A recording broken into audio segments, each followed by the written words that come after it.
brand new bridge in Lagos. We'll tell you what they were looking for. Good news! A 14-year-old Nigerian makes global chess history in Abuja. On the World Brief with me, Adefemi Akinsoya. No, says Netanyahu. He's rejected Trump's peace deal in Gaza. Well, we're in very good shape. We have literally massive amounts of ammunition. Trump denies reports of America's running low on missiles. He calls the reports treasonous. And now it's Canada facing out-of-control wildfires in British Columbia. I'll also bring papers presenting top stories from home and abroad. All of this coming up with Dr. Ruben Abati, Ayo Mairo Esse, and Rufayo Seni. This is The Morning Show. Good morning out there, and welcome to The Morning Show here on the Arise News Channel. First, on the headlines this morning. 3 years since President Bola Ahmed Tinubu was sworn in, Nigeria's economy is recovering, and data confirms it. 10 major companies have recorded a combined 14.4 trillion naira revenue and 4.99 trillion naira profit before tax in the first half of 2026, reaping from reforms initiated by President Bola Ahmed Tinubu. MTN Nigeria leads the revenue table with 2.99 trillion naira, representing a 25% increase from 2.38 trillion recorded in the first half of 2025. Dangote Cement followed with 2.5 trillion naira, up 21.4% from 2.07 trillion naira in the corresponding period. Seplat Energy reported 2.5 trillion naira revenue, representing a 16.5% increase from 2.17 trillion naira a year earlier. Aradel Goldings recorded the strongest increase, with revenue rising to 2.49 trillion naira from 368.08 billion naira. Nigerian breweries increased revenue by 8.9% to 803.68 billion naira, while Bua Foods grew by 16.2% to 765.12 billion naira. Bua Cement also recorded a 25.6% increase, while HBM Nigeria conglomerate grew by 31.2%. Nestle Nigeria reported a 12% increase in revenue, while Transcorp recorded a 13.4% decline to 279.04 billion naira. NRS boss Adedeji declares that the Nigerian economy emerged from a difficult period of adjustment due to the reforms implemented by President Bola Ahmed Tinubu since May 2023, identifies the removal of the petrol subsidy, unification of the FX market, Petroleum Industry Act implementation, tighter monetary policy, and ongoing tax overhaul as major reforms driving the improvement. Adedeji said that Nigeria will have spent 53 trillion naira on petrol subsidy, with the naira potentially crashing to 3,500 naira to the dollar if the federal government failed to remove the subsidy and unify the exchange rate.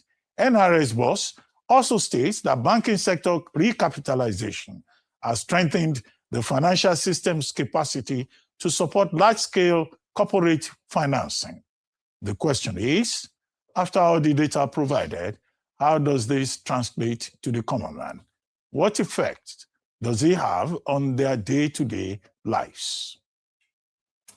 Well, let's move on from that to the presidency on Sunday, tackling former Vice President Atiku Abubakar's claim that the reported 5,091 Nigerians killed in violent incidents over 3 months was an indictment on President Bola Tinubu's government, insisting that security agencies had in the same window killed more than 13,000 terrorists and rescued thousands more Nigerians from captivity.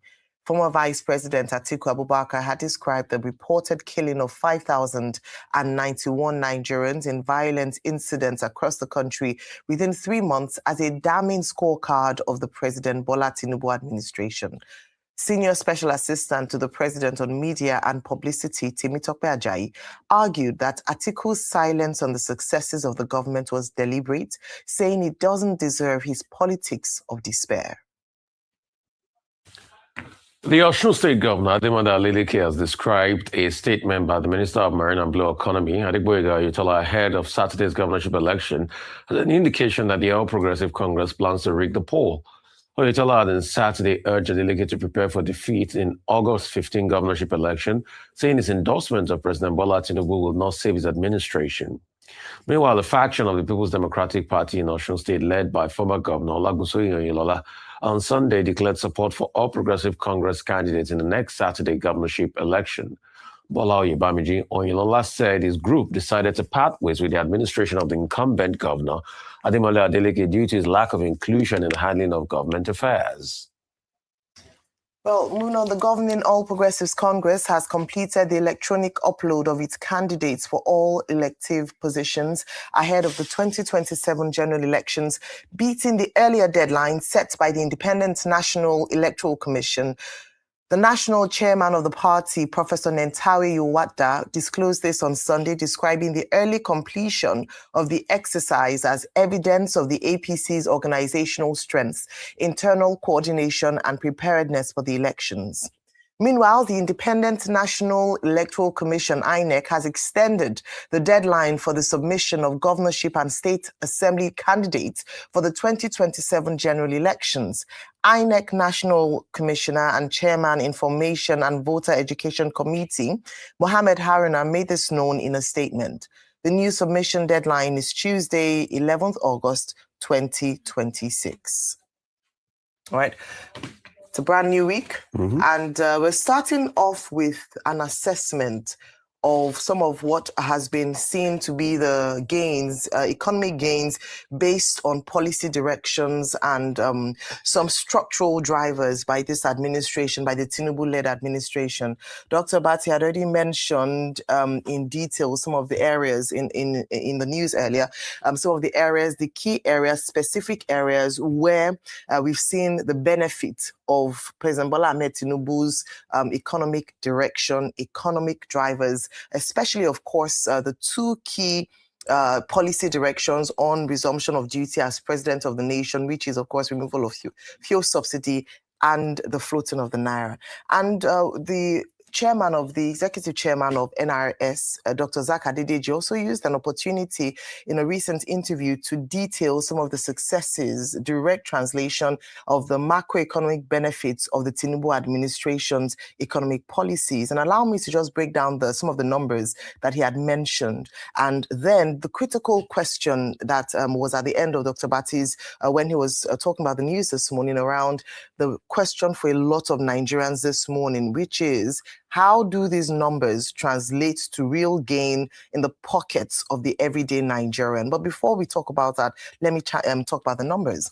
Some of the things that Dr. Adedeji said was the fiscal collections and tax to GDP ratio. He's talked about how tax revenue has grown consistently from 12.3 trillion naira in 2023 to 21 trillion naira in 2024. You can see the numbers, and 28.3 trillion naira in 2025. And he's even said already in 2026, we can see that we will possibly break the record of 2025 because in 8 months only, 27.1 trillion naira has been realized. This also means that we have non-oil revenue as accounting for 76% of total collections. And this, of course, is seen as a big win because there's often the conversation and the reality of moving away from being oil dependent as a nation to be able to tap into other sectors. In this regard, tax collection, some of the kudos would go to the new tax laws, would come into a significant contributor to this. But then you can also talk about how we can look at the manufacturing sector, other potentials in agriculture that has not been fully tapped into. So that is another revenue stream that Nigeria still has potentials in. He also talked about debt dynamics. He said the debt to GDP ratio fell from 35.5% in 2025 to 32.3% in 2026. He said that debt servicing has a share of revenue declined from 68% downward towards IMF's projected 53%. He talked about wins in the energy and oil sector. He said based on the Naira for Crude scheme, the fuel subsidy removal, they've been able to turn around oil production and also have a better opportunity to attract investors in that sector. He then talked about, of course, external buffers, the foreign reserves that we have, how foreign reserves have grown significantly under the Tinubu administration. On this same table, we have talked about the dynamics of the foreign reserve. There are some schools of thoughts that believe that we shouldn't be having that amount and increasing our foreign reserves, which is seen as savings, when the country in other areas is unable to fund projects. And we had quite a good debate on that. But I think it's important to state a few things around that particular debate. And that is around protecting the reserves and the core mandate of the CBN, and the importance of the monetary side of things and the fiscal side working together if we're going to have the economic boom or economic benefits to the everyday Nigerian. The argument has been made that we cannot talk about spending foreign reserves, which acts as a buffer, especially when it comes to addressing other needs of the economy on the monetary side of things. The reserve is said not to be meant to be used for day-to-day management of the economy. If we're talking about funding projects, that ought to be the responsibility and the reserve of the fiscal side.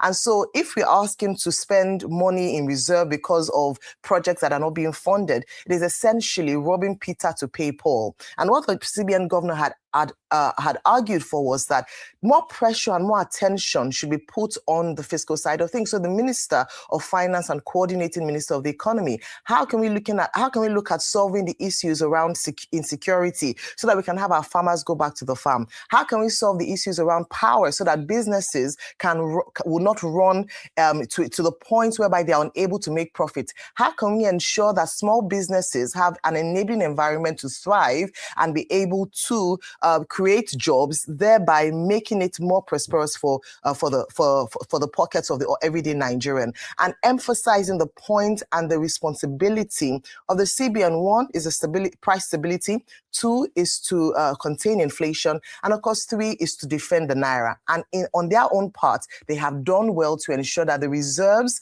have increased significantly to continue to defend the Naira. In not doing that, we might have a quick win, a quick fix in the immediate, but have a long-term challenge on our hands that Nigerians might not be able to handle, which of course includes the devaluation of the Naira to a significant extent that it becomes worthless in the hands of people who are holding it. And that is why they have talked about the essentiality of having both the fiscal side and the monetary side, working together to ensure that we have a stable economy. Now, moving on from that, where do we then have the divergence from these great numbers that the Tinubu administration, the NRS chairman, has talked about, and the fact that if you ask the average Nigerian, it doesn't make much sense to them because the purchasing power hasn't increased. It is still difficult for people to pay for afford transportation costs. When you go to the market, we still have food inflation in terms of the cost of food. The take-home amount of money, if you look at the minimum wage, is not enough for the average Nigerian family to feed on. So what do we look at now? Let me break it down in different ways. The first part is that while the top head, the reserves, tax revenue, balance of trade looks good on paper, how do we address, as I already mentioned, the other areas around ensuring that transportation costs is brought down, that we're able to ensure that insecurity, especially in areas that feed the nation, the Plateau, Benue State, Kaduna, the northern areas. And so the Tinubu administration, through recent announcements, have talked about what they're doing to ensure that they're able to tackle and fight insecurity, but a lot more must be done.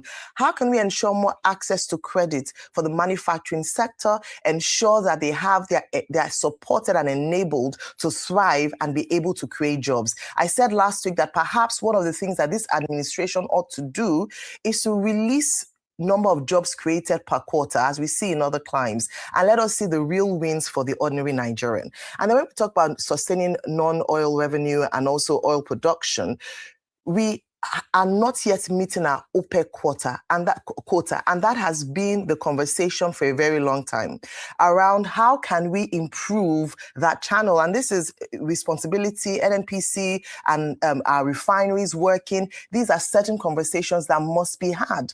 And then when we talk about food production, we've talked about the potentials along the agricultural food value chain and how this has not been. How can we reduce waste? How can we support local farmers better to ensure that they can go to their farms and they're able to maximize the produce from their farms so that Nigeria as a nation can feed itself? We've often said that what we produce in this nation is enough and sufficient to feed the nation if only the farmers and agriculturists are supported to the extent where they're able to maximize the produce that come from their farms. So yes, we are getting all these economic wins, but if it does not translate to Nigerians actually feeling the pinch in their pockets reducing, it would just be rhetoric, and we need to find a way forward to see how that can work. Rufai, your take on these stories? Okay. It's for the NRS boss to boast about the achievements of the economy. It's for us in the media to objectively look at it and bring it back to terra firma. Many moving parts. Where do I start with? Yes, businesses are making a rebound. But honestly, can you compare the business climate in Nigeria in 2019 compared to 2026? You see, the big figures you are making, and we miss these things a lot, is because of an hyperinflation environment where your currency has been devalued by over 200% or even more.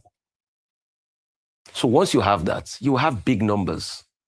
But when you look at the value in those numbers, it might not be as much as what you have last year. And let me use the government's argument here. Oh, the debt increased because of the devaluation. So it's the same argument. But drill down into MTN's results. MTN only took 26 kobo. They make rev 3 trillion, 2.99 trillion. Rev is different from profit. All right? Yeah, the profit after tax is 700 something billion. The business climate is harsher than it was. MTN quickly paid off all their foreign denominated loans. You know why? Because of the shock they received. So they don't want to be caught napping again. Today, the business climate is so tough, they spend 164 million naira to buy diesel. By the end of today, MTN has spent 164 million naira on diesel. By the end of tomorrow, another 164 million naira on diesel, because you're not providing electricity. You talk about the currency stability. Is it an overvalued naira you're stabilizing? Ayo, I did some calculations before the devaluation. All the expert opinion said the naira should find a point as regards 800-900 naira. Today we are 1,004. The world authorities are saying the true value of naira should be at 1,001. Who is paying for the cost of the extra 200 naira on top of the naira? Ayo, we've not even asked the question. When you devalued the economy and inflation jumped up, about 40, in some places close to 50 to 100% price rise percentile. Food inflation was hovering around 40%. Cost of commodities went up. As of 2019, I can buy my groceries for 40,000 naira. Today, what 40,000 naira will give me as of 2019, over 150, 200,000 cannot give me. Now extrapolate that cost for every household in this country. Can they tell us the cost and the attendant cost of the inflation on the lives of the people? Who is paying for all of that? The GDP itself, let's just use extra figures. The GDP itself lost about 160 billion after the devaluation. Yeah, we're growing the GDP back up now. Kudos to him on that. We're having growth, at least not like the low growth era of Buhari. The GDP lost about 160 billion, over 160 billion US. But guess what? Businesses took a haircut of close to over 3 trillion to 4 trillion. They have to grow back their books to that. Who pays for that haircut? MTN, the likes of MTN, were in a stronger position than they are today. See, yes, we understand the functions of the CBN. Price stability and all of that, currency stability. Yeah, we thank Cardozo for what he's done. I mean, there's been some level of discipline. 51 trillion, 51 trillion net reserves. That will give you about 10, 11 months to be able to, defend and import and all of that. You use that for import bill. Good stuff. But when you also look at that numbers and extrapolate and say, what are we doing to the fiscal side? Where we barely get revenue to run the fiscal side. And this talk about it's only supposed to be for, yes, ideally, I mean, we know economics, we are not fools. Ideally, it's supposed to be for running that. But see, when Obasanjo went to negotiate with the Paris Club debtors, and we needed to ease up that Paris Club debt, we had to take from our reserve to clear up that debt. If you have an emergent matter at hand, you have to look at it critically. I like the buoyancy that has brought to the economy, but the argument that, oh, it's only for this purpose. I've just cited an instance where in the past, He did qualify. Yeah. Where necessary. You get So yes. I've just qualified the argument because I mean, a lot of the purists are everywhere. And at the same time, you claim that there's a revenue inflow. Yeah, revenue has increased. Also, hyperinflated revenue, because when you look at the cost of money, will it give you what you used to get you before? No. Revenue has increased. Non-oil has increased. The parameters have gone up. Yes, you have more revenue collections and everything. Good stuff. But what's the cost-benefit ratio of the money spent in the economy? Do we calculate that? What more bulk are you getting for the spending you're doing? We have a budget of rolling to the mid 50 trillion, so thereabout, or 60 trillion, thereabout. All right. How much have you been able to raise? How much have you been able to appropriate? You keep going back to the ecosystem to get loans. I mean, Operation Gazelle 2 recently, we had to take some facility there. You say we want to do infrastructure. Okay. But what's the cost-benefit ratio of all of these projects? That's another side to it. NRS chief was making an assumption that, okay, because we cut subsidy payment, we'll have paid 53 trillion. Yes, he has a right to his analysis. But I would like to ask him, we saw one energy security cost on NNPC's book of 7 trillion in 2024 after the president announced 2023 subsidy gone. We keep saying the president's bold. What happened to that money on the books of NNPC? How did we clear that money out? What are so about the attendant spendings? We've always made the argument, yes, okay, you want to gradualism should be the order of the day. That's the argument we're making. You don't just put the shocks on the people. Safety nets, barely inconsequential to help the people. So you've taken all of these policy decisions. Some you've achieved, some you've not achieved. Then you've dumped all of this on the people. What the NRS boss will never tell you is that people living in poverty also increased. We have about 62% of the population now. He'll never tell you that. He'll never also tell you that the cost of making jollof rice has also gone up. Jollof index. That's about 27,000 naira at a point. In fact, he will not also tell you that your minimum wage cannot give you 3 square meals based on the Nigeria Bureau of Statistics data. Because if you want to have a healthy meal, 1,005. 1,005, you have 3 square meals times 3. For only one person, not a family, times 3. That goes up. And when you calculate that for a month, that's way above your minimum wage.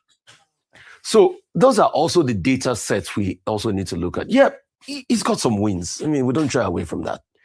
But also, the debilitating effect of what was done on the economy is something we've not recovered from. So you see, what just irks me out in all of this, when we try as much as possible, anyway, it's their job to be able to amplify the wins.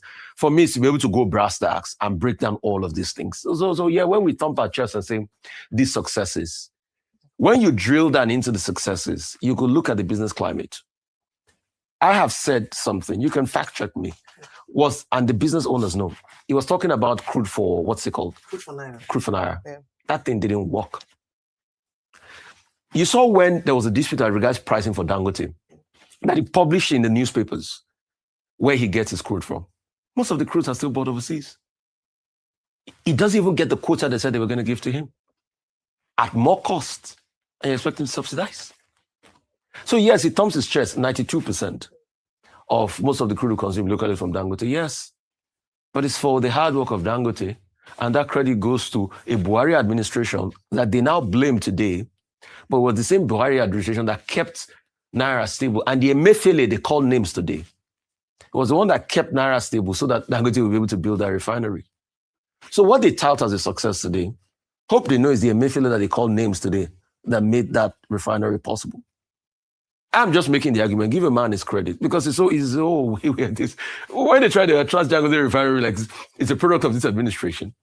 It ain't a product of this administration. You said it's supported. Supported how? The Dangote refinery. How? With the crude you said you were going to give. Naira the crude you were not meeting your deadlines on the crude. I can read that advertorial. It was published in this day, where Dangote was showing you where it was getting his crude for when there was a dispute about the pricing. Do you know how Dangote still has to go and buy Nigerian crude on the international market and bring him back on? And what crude are you going to give it to him? Operation Gazelle, those are swap deals.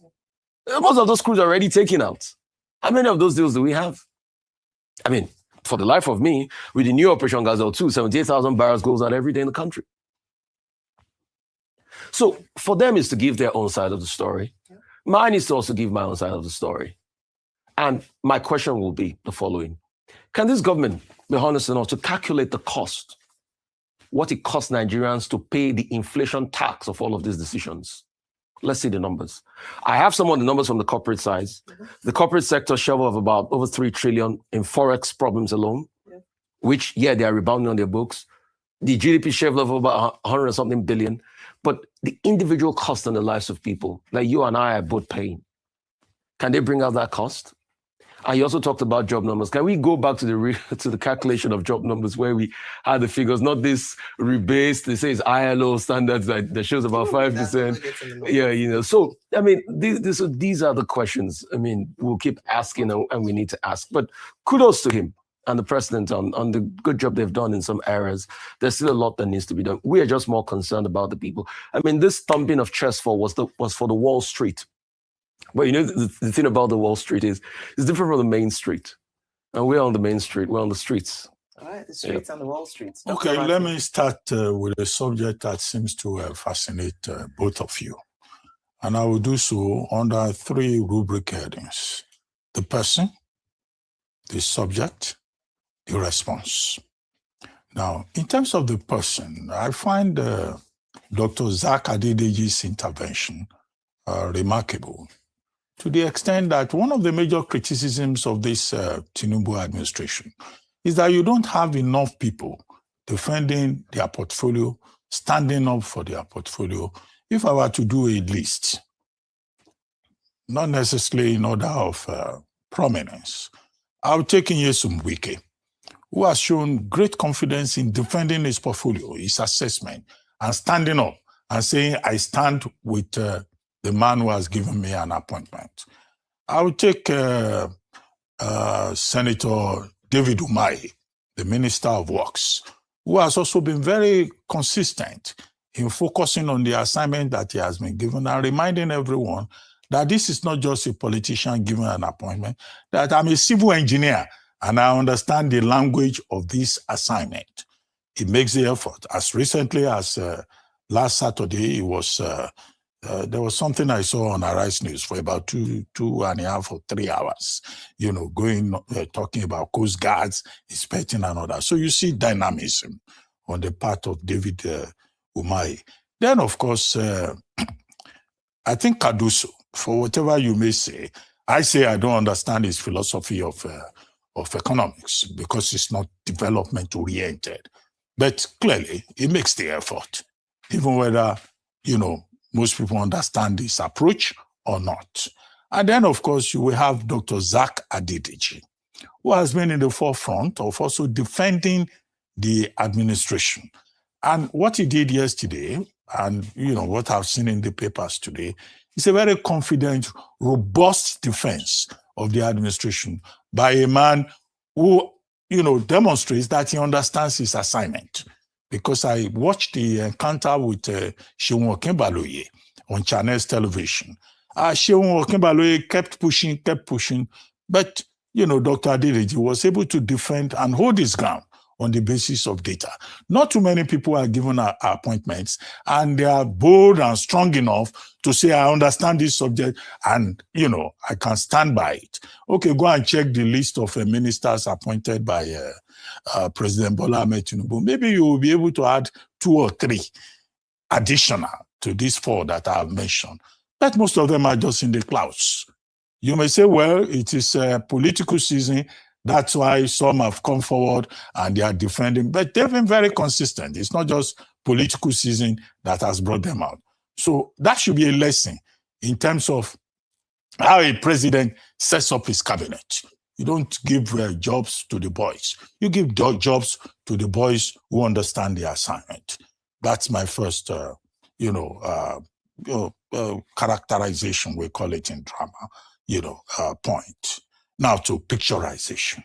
Now, this, in terms of the subject, Dr. Zach Adedeji appeared on television, Chinese television. I think there were also 2 reports by the Nigeria Revenue Service, the National Economic Performance, baseline, May 2020, I think 2023, right? Yes. And then mid-June 2026, saying, okay, within this period of about 8 months, what is the outlook in terms of economic performance of the Tinubu administration? And the second one was outlook in terms of the tax laws, which kicked into effect in January, I think, 2026.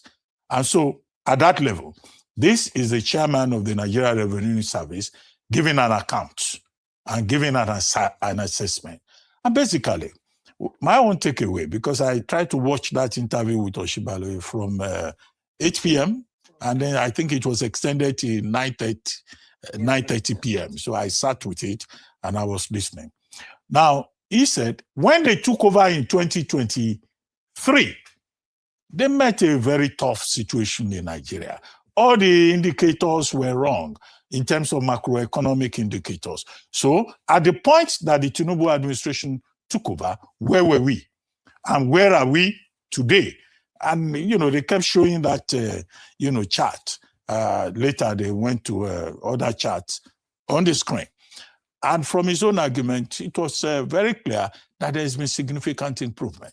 Significant improvement now, backed up by the 2 reports that the NRS released. One, about how, the corporate sector seems to be doing very well. And, some of those companies that we have mentioned, leading, whether it's Dangote Cement, Seplat, Arade Holdings, Bua Cement, and what they've been able to achieve. And Dr. Adedeji's point in that regard is that, this improved corporate performance would, of course, translate into better investment, better investor confidence, and also, translate into when businesses do well, then, of course, you create more jobs. You give more opportunities to the people. Then he talked about taxation, where he says that they've collected 27.1 trillion so far.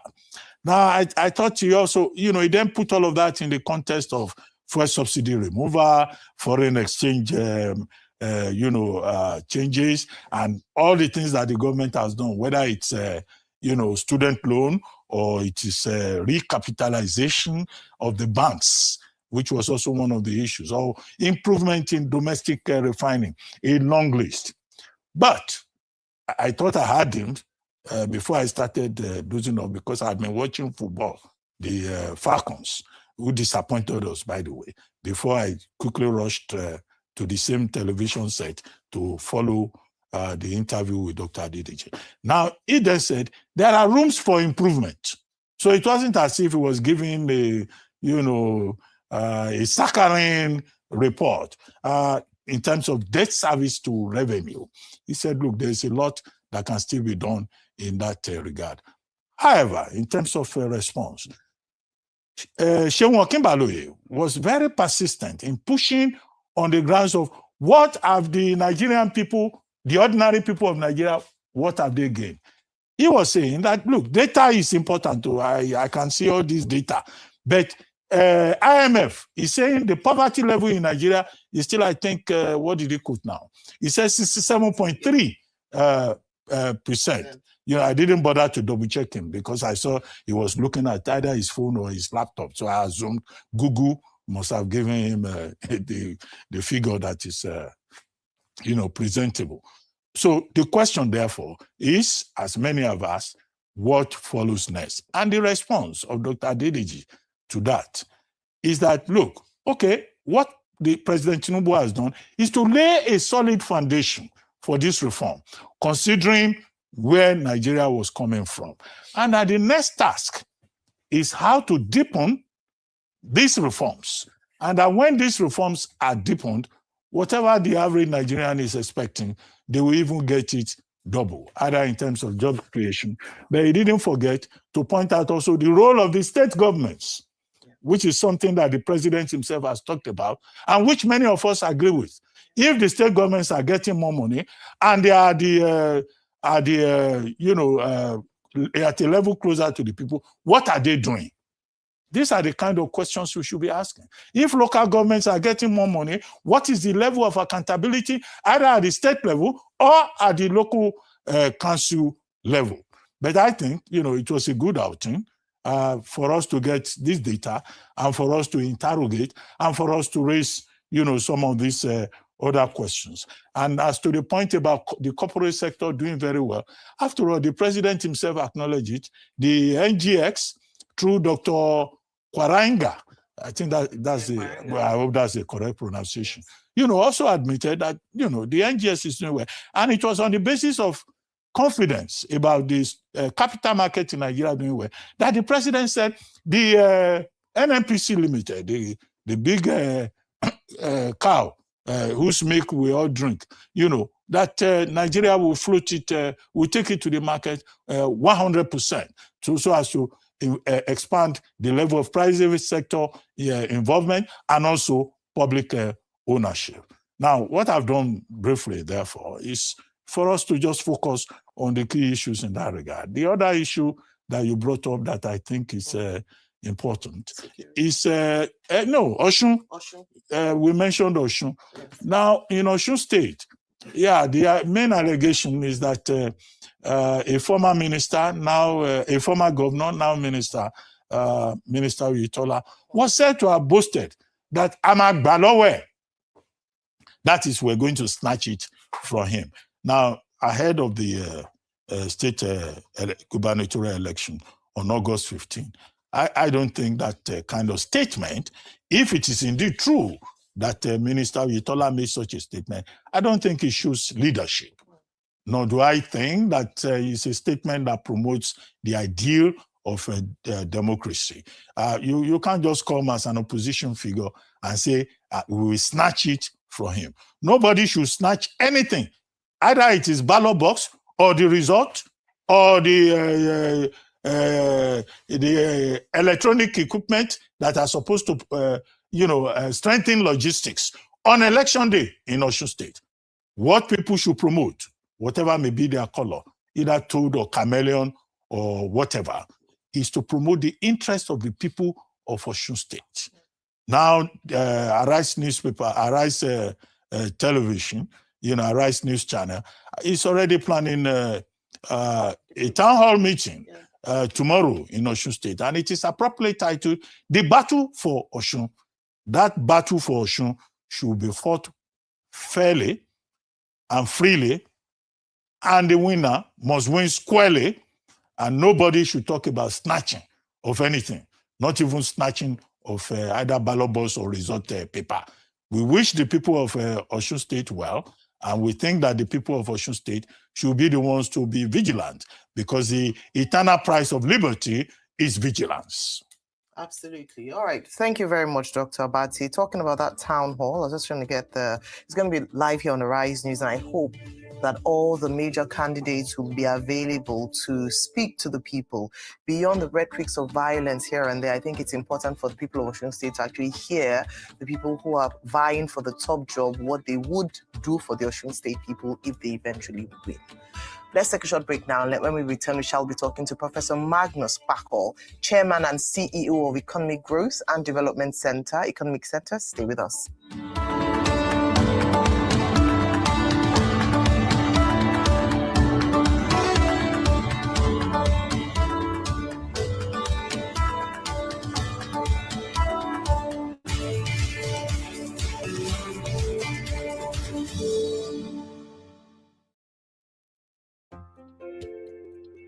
A packaged goods company just lost 5 billion naira. They imported in dollars, paid obligations in naira, and sold on 60-day credit terms. By payment date, their margins had evaporated. Currency volatility is not a risk for FMCG. It is the business environment. Input costs have risen 25%. Consumers absorb 12% before switching. That 13% gap is where companies die. At Fidelity Corporate Bank, we defend margins. Forward FX contracts lock dollar costs today. We don't just finance FMCG. We defend margins. We keep you in business. Speak to us today.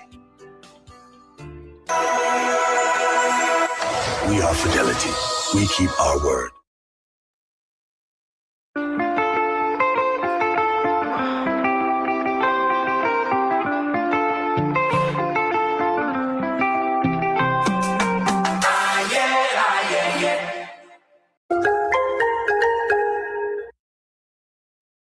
Thinking of banking in Africa? Think Zenith.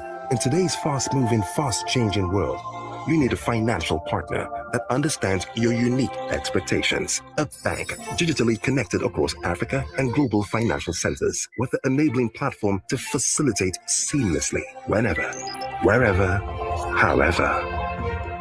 A bank with smart financial solutions from a systemized blend of technology and human touch. For easy, fast, and secure banking that creates real value. Turning dreams into reality is now in your hands. People, technology, service. Zenith Bank, in your best interest. I just needed a break. But I found something I didn't even know I was missing. It wasn't just the beauty, it was how I felt inside it. I remembered what it felt like to feel spoiled. One night, that's all it took. Heliconia Park Hotel. Come home to yourself.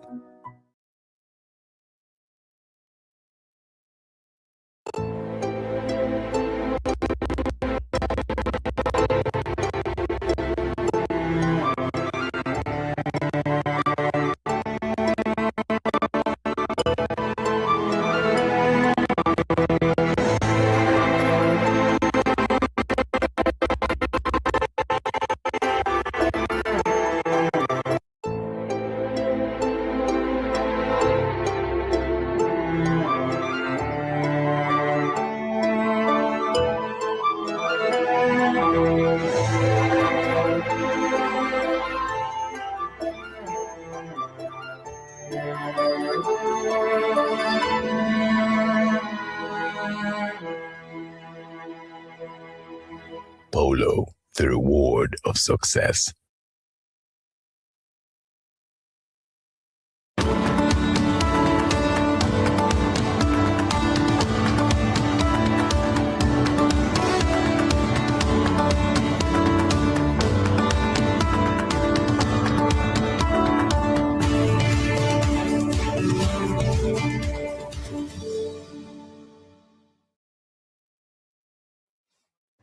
Welcome back to the morning show here on Arise News. Last year, the Nigerian government set an ambitious 5-year target to eliminate poverty that has more than doubled since the current administration introduced policies that have thrown more people into the poverty cycle. Minister of Budget and Economic Planning, Atiku Bagudu, disclosed this at the opening ceremony of the 31st Nigerian Economic Summit. Bagudu said the administration was optimistic that by 2030, we will have eliminated poverty and reduced multidimensional poverty to the nearest minimum.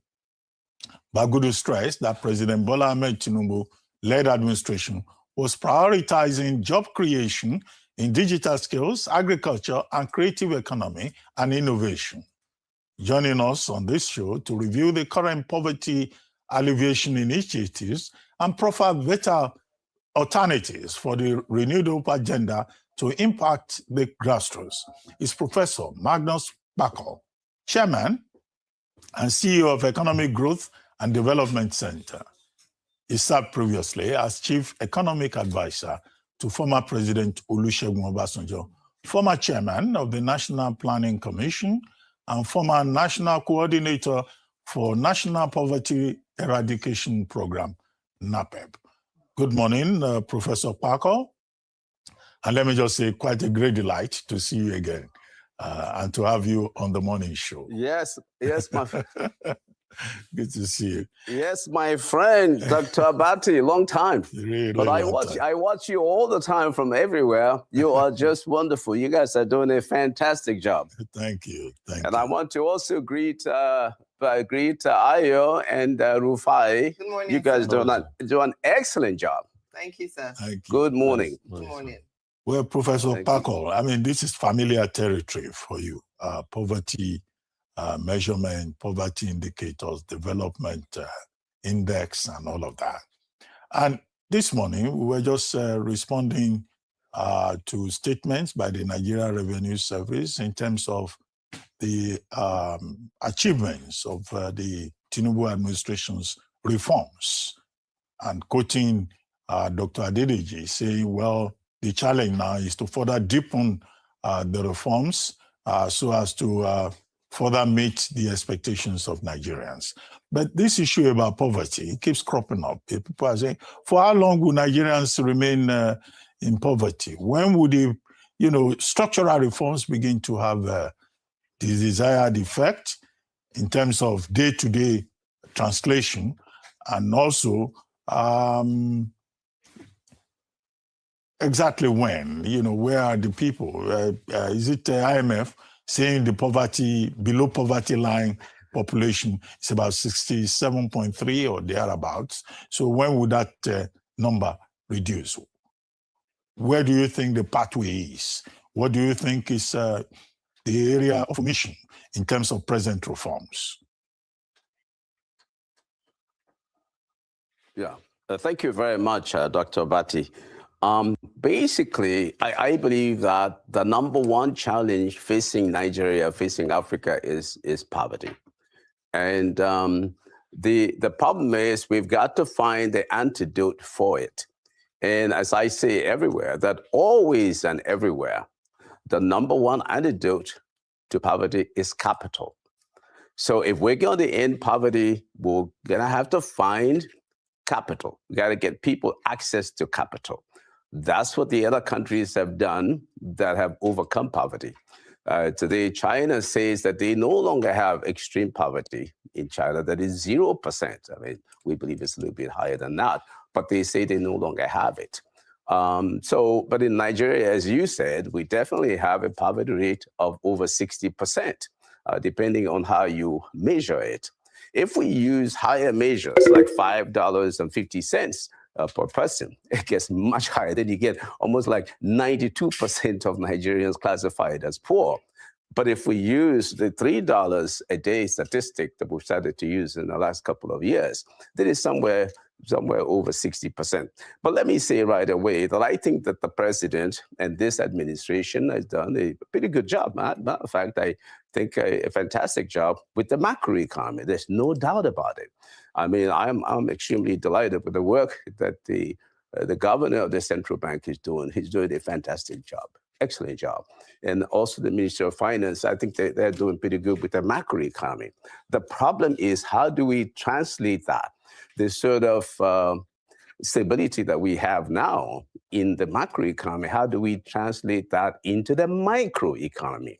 How do we get that to households? And then how do we shift the conversation from an economy of statistics to an economy of households? Because the reason you hear people crying out there is not because the reforms are not beginning to work. The reforms are working. The administration is doing a fantastic job in that regard with the macroeconomy. But it is difficult. And I'm not trying to blame anybody per se. I've had my opportunity trying to tackle this issue, so I know that it is difficult. But I think that there are certain things that we can do a little bit differently so that we can get the people involved. The problem with Africa, not just Nigeria, is that we have not known how to get the people involved in the economic development process in a very efficient way. I have something that I teach in the universities that I teach, mostly in the United States, Canada, and of course now in Nigeria. I do a little teaching online in Nigeria, a PhD course. And what I say, I introduce something I call total economic development. The only thing I can kind of compare it with is what they call total football today, where anybody can play any position. And so we need, in total economic development, we need what I call a bag. So sort of based on a bag and baggage framework, where bag represents business, academia, and government. And baggage is all the bad things that these institutions have to solve. And we need to learn how to do that. If we don't do it, it will never work. We will never succeed. If we continue with the methods that we've been using for the last several years, not just in Nigeria, but across Africa, we will not succeed. So we've got to be able to change and come up with new strategies. And the strategy that I'm looking at is this total economic development, where business, academia, and government come together. They are on the same page at all times. And then it's also not left to the federal government alone. In fact, the most important layer of government is the local government. And I'm happy that we're trying to give them autonomy and all of that, but they need a lot of education.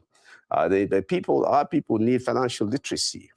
I had the privilege a couple of months ago of visiting with the vice president of our country, and I was discussing this, how we can provide financial literacy training to people, how we can get many more Nigerians into the financial market. I usually say capital market, just so we're looking at the longer end of the market. But we have to get, even poor people can be, I have a program that I'm running right now where poor people are being brought into the capital market. They can do it. So because, as I said, what's the antidote to poverty? Is capital. Where is capital? It's in the capital market. So we got to get people there. People can go there. You'd be surprised how well we can do with that. But we need to get attention paid to what's happening at the local government levels, at the state level. There's an arrogance that tends to persist at the level of the federal government, where the federal government feels that they can do everything, but they cannot. They just obviously definitely can't. And they need a lot of collaboration with state governments, with local governments, and with the private sector, and with academia. And that's what I call total economic development. I think somebody wants to say something. Thank you very much for that opening statement. Now, this is Ayo. And I wanted to ask you, you said it, okay. And earlier this morning, we analyzed some of the data that come out from the federal government on the macroeconomic wins. And you already have said it, that they've done really well, but how does it then translate to microeconomic gains? Now, we know that microeconomic wins take time to translate into a reality, a lived experience for the Nigerian people. In the interim, what are some of the cushions that could be offered in the area of poverty alleviation, towards poverty alleviation, but in the immediate? Because it's the same thing that IMF has said in their report, that we're heading in the right direction economically, but there has to be a safety net, a cushion for the most vulnerable. The WTO DG, Dr. Okonjo-Iweala, has said the same thing.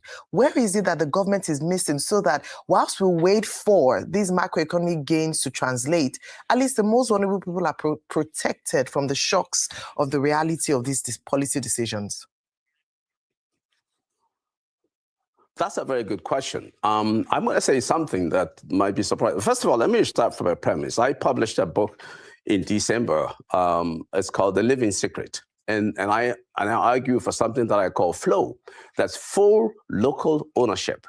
So we can almost do it. We can do it almost immediately, but I know we're not going to do it because of certain rigidities that we have in the system. And what that means is that every community should have full local ownership of the resources that they have with them. The reason I call the book Living Secret is because we have resources underneath our feet in every society, in every economy, in every community throughout the nation.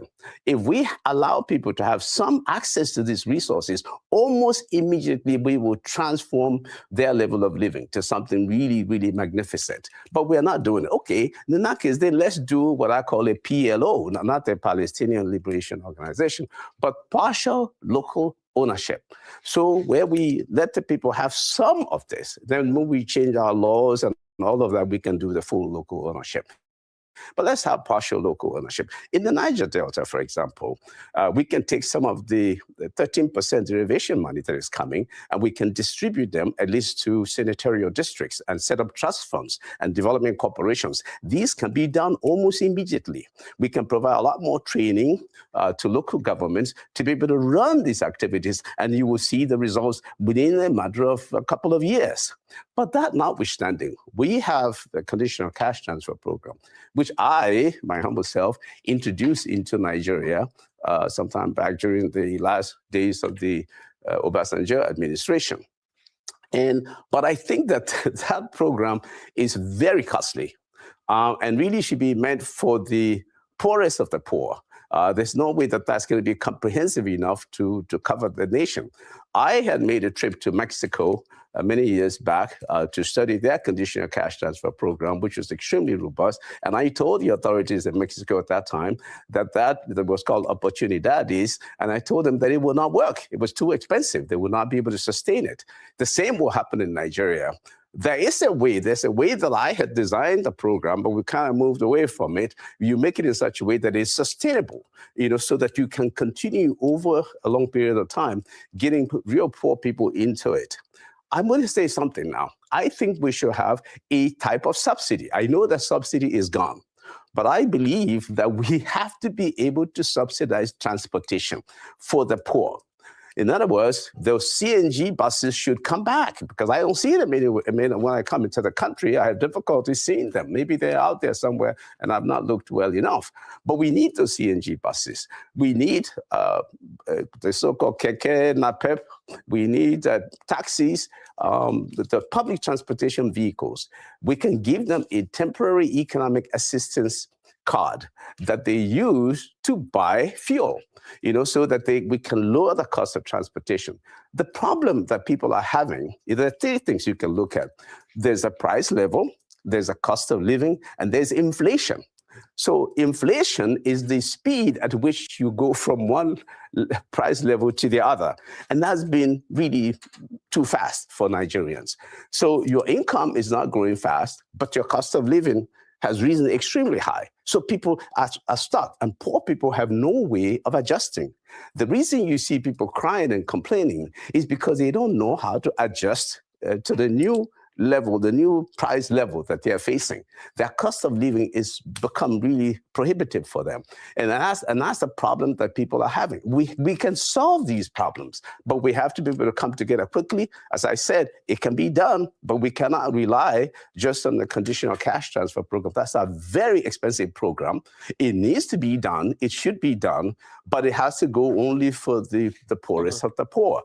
I often think, I want to. I mean, I'd like to jump to. Yeah. I mean, good to talk to you. I think this is my first time talking to you personally, Professor Kakol, and I've always been relishing exchanging ideas with you. So it's a pleasure, talking to you today. Thank you very much, Rufai. So I'm not an economist, but I'm an interested party when it comes to poverty and poverty eradication. I mean, it really speaks to me. So I read, and I'll quote a couple of books. Dufalo and Banaji, Poor Economics. Pretty much, if you read through Poor Economics by Dufalo and Banaji, a couple that earlier went on to win the Nobel Prize, and one of the major couples in economics, they pretty much talked about the fact, and I think it's Esther Dufalo that really explains it, that says microcredit doesn't really work and target the outcomes. And that's what she said, based on randomized research study and all of that.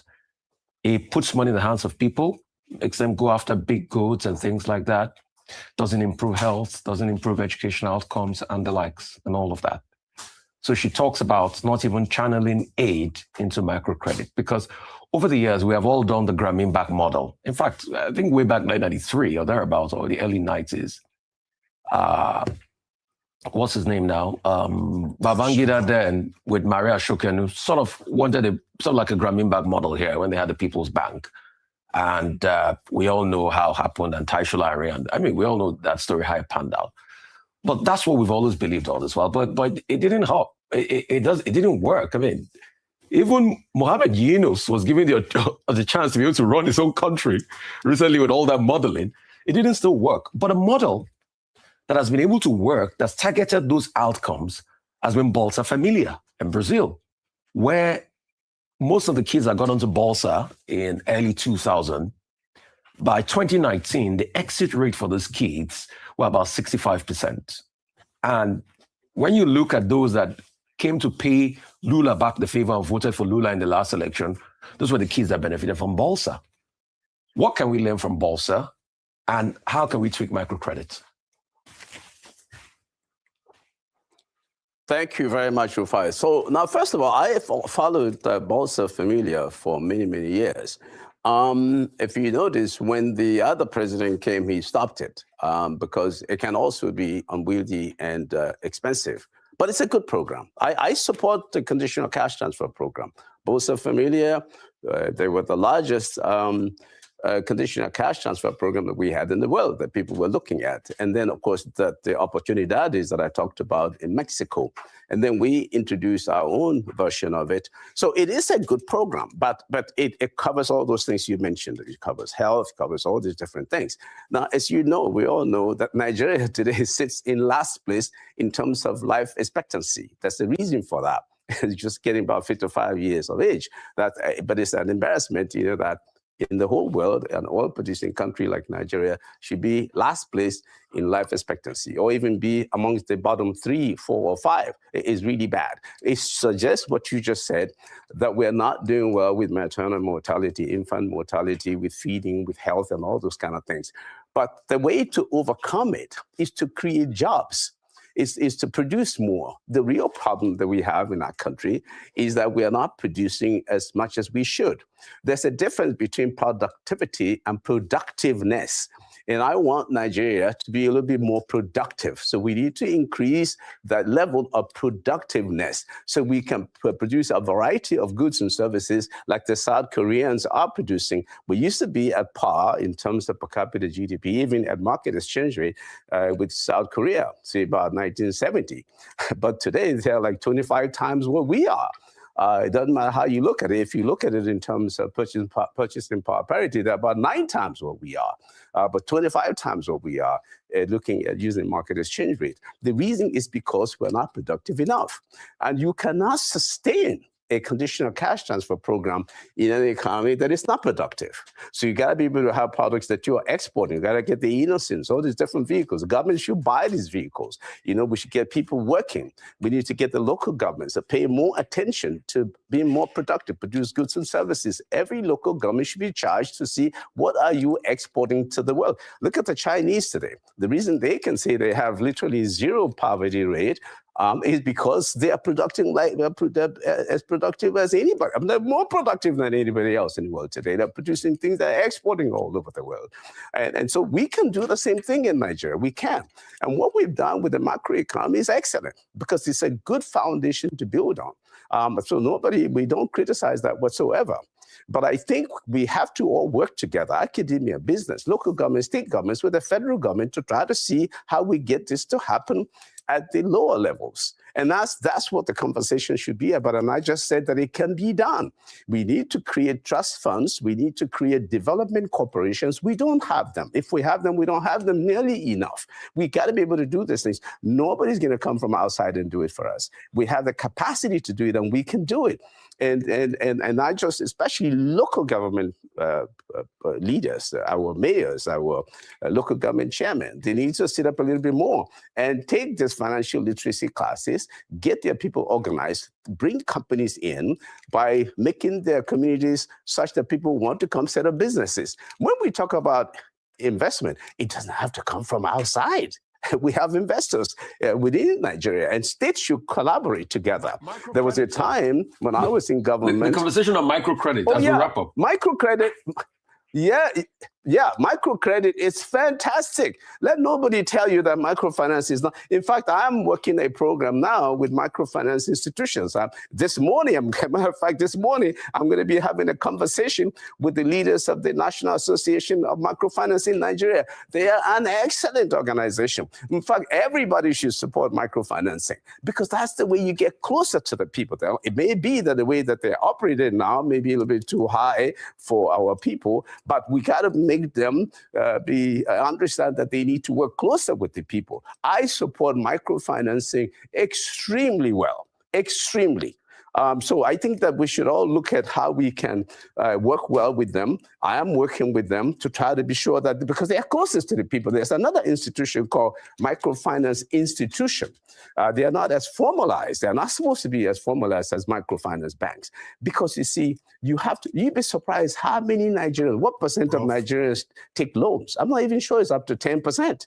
So we got to be, if you don't take loans, if you don't get credit, you will not be successful trying to be productive. Prof. Well, you know, in IMF consultation processes and the outcomes, and also World Bank country reports on Nigeria in the last few years, the emphasis has always been this recommendation that, Nigeria needs to focus more on social investment.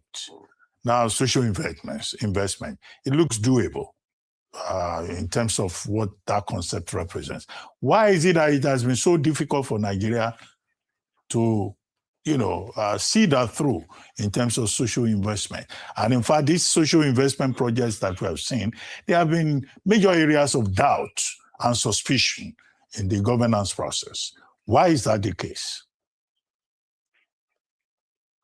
Well, that's because we politicize it.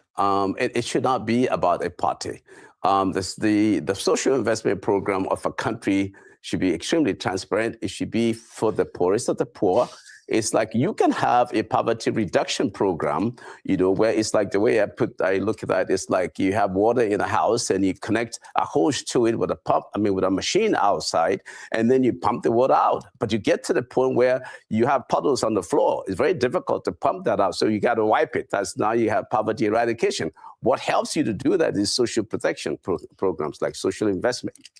But you have to choose the people properly. When I did it in open square. I have a method now that they can use, and it'll be extremely transparent. You choose the right people into the program. I don't have time now to go into it. If there's another opportunity, I would be happy to discuss it.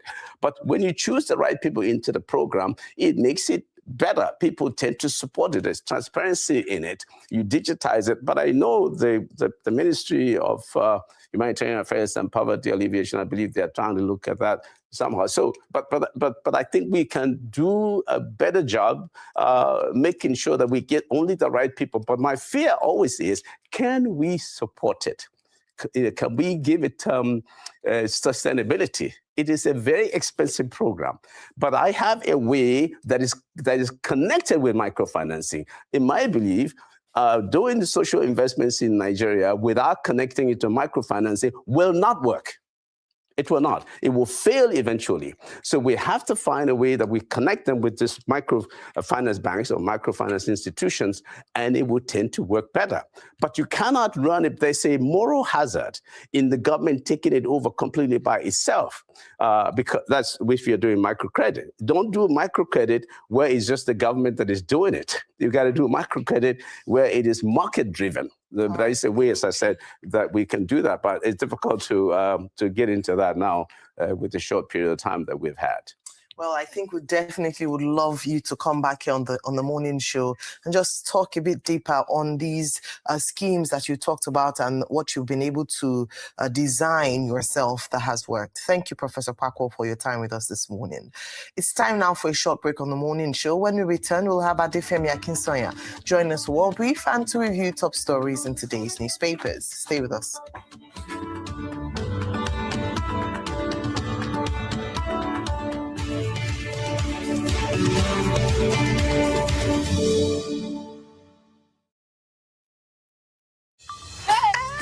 Hey, I catch you.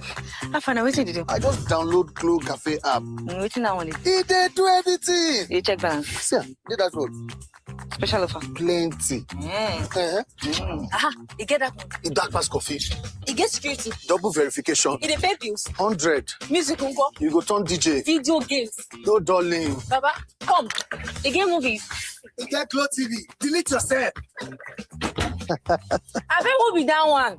Like Gloria, she be AI and she dey speak different language. Ne, ebe kisi. Album AI.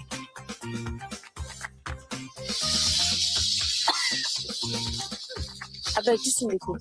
I just ordered pizza from Glow Cafe app. Oh, Mado. Hey! Blue Cafe, 100 gigabytes free. Oh, guys. Download the brand new Glow Cafe app with AI the power. Welcome to everything. Tasty, something to fill my belly. I want my golden penny noodles full of flavor, cupcake. I want what I want. Golden penny noodles is sweet, though. It's what's made for me. I want what I want. Golden penny noodles is sweet, though. It's what's made for me. I want what I want.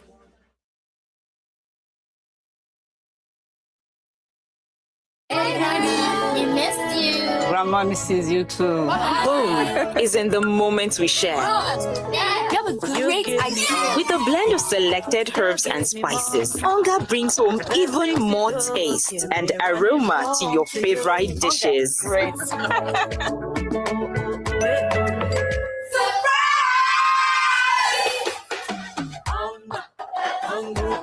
Shared moments deserve great tasting meals made with the improved Onga cubes.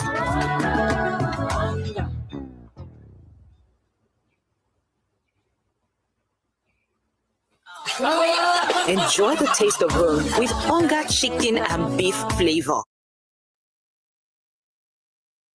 Make some noise for Spella 20! Today, I'm the CEO.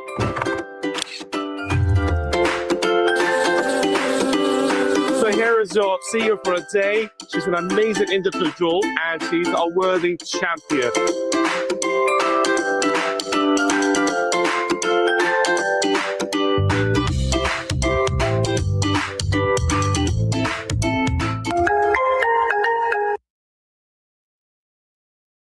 You won't believe what happened. What happened? I was hosting a dinner the other day and my favorite show was about to start. Everything was perfect until my gas ran out. Just like that. Oh no. So what did you do? I had to make a quick run to the supermarket and right in front of it, swapped my empty gas for a full one. I was back before my show even started. That fast? Yeah, so with better gas, it's quick and reliable. Plus, it's right where you shop, so you save time and effort. My gas just ran out too. You know what to do. Introducing Better Gas, your hassle-free cooking solution. Quick free swabs, quality and leakage checks, and always affordable. Better gas. No more stress, no more wahala. Swap your cylinder. In partnership with the Nigerian Content Development and Monitoring Board, NCDMB, and in alignment with the federal government's Gas Master Plan, this initiative aims to drive the widespread adoption of clean cooking energy across Nigeria.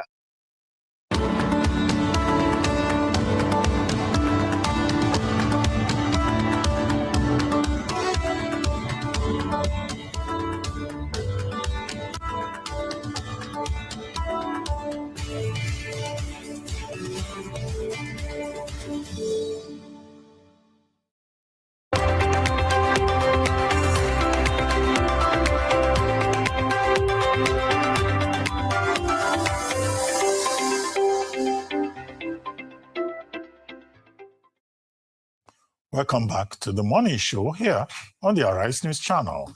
Joining us now for World Brief and the review of some of the headlines of today's newspapers from around the world is Adefemi Akinsanya. Good morning, Adefemi. Morning, Dr. Rubin. Good morning, Ayo. And good morning, Rufai. How was everybody's weekend? It was very good. The weekend started on a blast. Happy to hear it. Thank you for Friday. Thank you for Friday. Thank you for Thank Friday. you all. Great. Good morning to you viewers. Let me tell you what's happening around the world. Just over a week ago, the United States did lead a board of peace. It's Board of Peace declaration hailed it as a major breakthrough. But Israeli Prime Minister Benjamin Netanyahu has formally declared that Israel rejects US President Donald Trump's 15-point peace plan for Gaza. He was speaking at a cabinet meeting over the weekend, and Netanyahu stated that the IDF, that's the Israeli Defense Forces, will not carry out any military withdrawal from the enclave until Hamas is genuinely disarmed. So if we take a look at the key points of this standoff, what Netanyahu wants, first and foremost, is all weapons surrendered by Hamas. He wants all of those weapons to be surrendered by Hamas.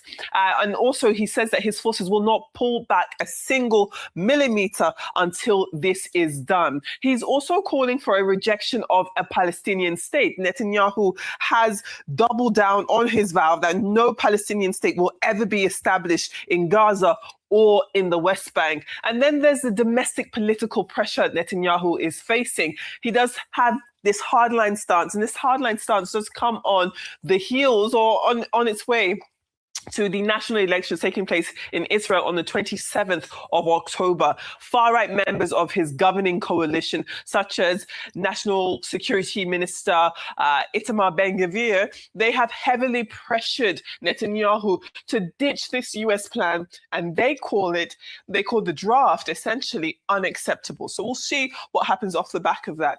Meanwhile, Trump himself and the Pentagon has strongly denied reports that the United States is running low on munitions. He's dismissed the claims as a manufactured story and a treasonous fake news example. Now, the severe friction over weapon inventories does come after the military heavily expanded its arsenal during the 6-month war with Iran. So according to classified sources, the US has burned through virtually all of its primary surface-to-surface long-range precision weapons used heavily during Operation Epic Fury. Now, the Center for Strategic and International Studies, they've reported that the United States has spent roughly 60% of its terminal high-altitude area defense interceptors. It has also depleted all but a third of its Patriot missiles, leaving 827 left from an original pre-war stockpile of 2,330.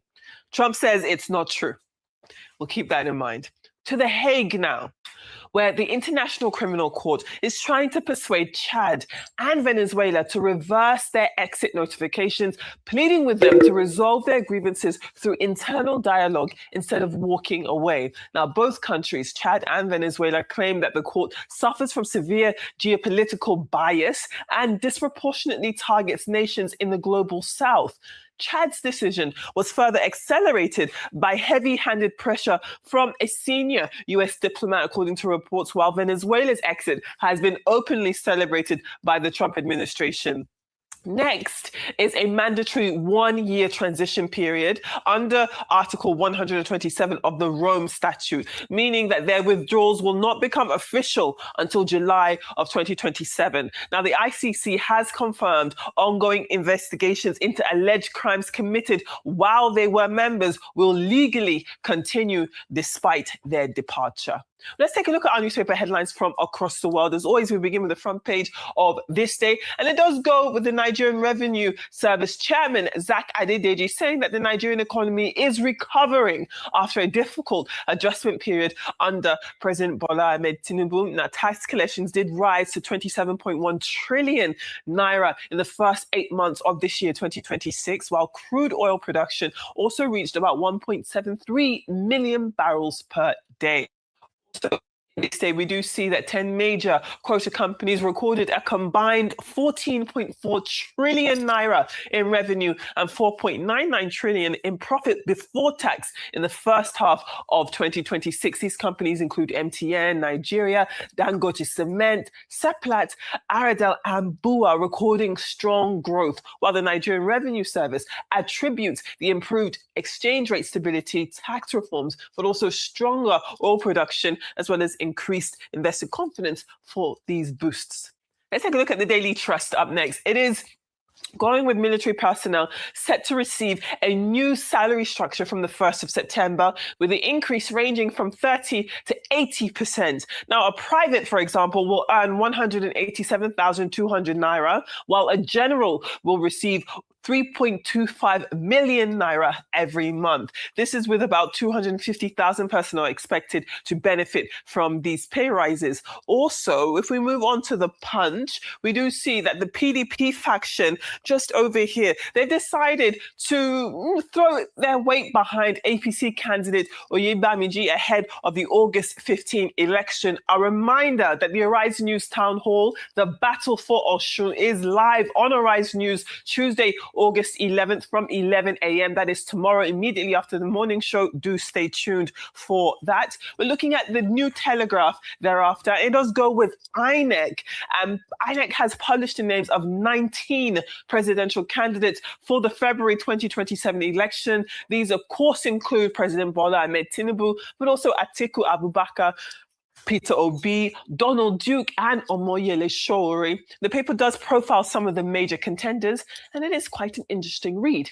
We are looking at the Daily Independent next, and Serap has urged all 19 of those presidential candidates in the 2027 elections to publicly declare their assets and their liabilities, including those of their spouses and unmarried children under 18, in the interest of transparency. Also, in the Daily Independent, the federal government has secured approval for a $4.5 billion Project Gazelle 2 facility in order to refinance NMPC's outstanding $1.5 billion debt and provide an additional $3 billion for foreign reserves, infrastructure, and other fiscal needs. Let's take a look at the Daily Telegraph of the United Kingdom, and it does have a look. It does indicate that a female former colleague of Gianni Infantino, just the story down here, is alleged to have been in a relationship with Gianni Infantino during his time as UEFA General Secretary. He did receive, that person is allegedly said to receive a payout exceeding £150,000 from UEFA when she left in 2011. Now, both Infantino and FIFA have strongly denied the allegations, calling them untrue and defamatory. We have the Times up next, and its standout headline, picture headline, does show a baby among the migrants boarding a small boat off Ecco in northern France. Just a stark reminder of the migrants' crisis across the English Channel. Those are your newspaper headlines and your world brief. I'd love to hear your thoughts. Femi Femo, yes. Whenever Trump says something is not true, know that it is true. So they don't have weapons again? America has deployed their TARs. Oh. Their TARs have been deployed. In fact, they're trying to sign a contract with Lockheed now to replace the TAR. And the problem Lockheed is telling them they'll have is that it will take another 3 to 5 years. Prior to the war, they had over 400 TAR. A TAR, okay, so this is it. It's got a unit at the back, and it's got the missile itself. Yes. One TAD missile costs about $15 million. The entire unit can set you back about 500 million to 1 billion. They're interceptor missiles, ballistic interceptor missiles. Prior to the war, they had normally you do about 400. They had about 400 in stockpile. Today, they've shot over 290. And you know, the stupidity of this war is that how stupidly they are shooting the TAD. Guess what they are shooting the TAD for? 20,000 Shahed drone missiles, drones. That's what they're shooting the TAD to go against. That's why it got to a point they had to talk to Zelensky to help them get better interceptor units that the Ukrainians have developed over time to be able to fight. So they've exhausted TADs. Then Patriots, so they've exhausted Patriots to a large extent. I mean, maybe like 50% stockpile rates. Patriots will cost about $4 or $5 million US. They've shot a lot of these Patriots. So, you know, they are just shooting this thing like it's knockouts. You see, that's what a country faces when you have a terrible leader. And I'm sure Americans are beginning to suffer this today. The war was uncalled for. You declared armory to a war you didn't plan. And that's why you see that the other day, the former Fox News weekend presenter, what's his name? And I said that deliberately, a weekend presenter. I could even make a weekday show on Fox. Weekend presenter. Exits. had to start going to defend in the parliament because they wanted to raise more money. So he knows, but he wants to mask because he can't say it because they are getting close to midterms. Midterms just around the corner. So he knows. So he wants to mask the severity of the problem. You've spent a lot of money. On TAD alone, since this war started, they've shot about 3 to 4 billion on TAD. $1 billion. They've just burnt it on TAD alone. So he knows that he has put them in a cul-de-sac. He doesn't know how to go out of the war. See Netanyahu for people embarrassing him and disgracing him now with his own policy. Is it that they say they close rich? They didn't talk about this in private before Netanyahu openly comes out to say, you know why Netanyahu is doing this? Elections are coming up very soon. The reason, the pretext for all of this war is to constantly keep himself in power. That's what Netanyahu has constantly done. And he knows that if he leaves the neck of Hamas, he will not have bona fide among his right-wing government. Because he knows he also has pre-existing scandal in his country that was supposed to be pulled out. So you can see the two people. Look at them. Look at two of them. Look at two of them. Just look at two of them. All right. Look at two of them. Okay. A problem that has been solved already. All right. JCPOA solved this problem. Look at two of them. Let's see. Okay, let's go away from the United States and come home to Africa. I'll touch on Chad and Venezuela. Well, not just Africa, but and South America as well. And then talk, if I have more time, touch on in local story. So the first thing is this accusation of geographical bias from Chad and Venezuela and their notification to the ICC, International Criminal Court, that they would be leaving that institution. Now, they have a transition period of 1 year, just as we had with ECOWAS when there were applications to withdraw from ECOWAS. There's usually a period where there can be negotiations and a rethinking of the decision to leave. Under Article 127 of the Rome Agreement, it is a 1 year transition period.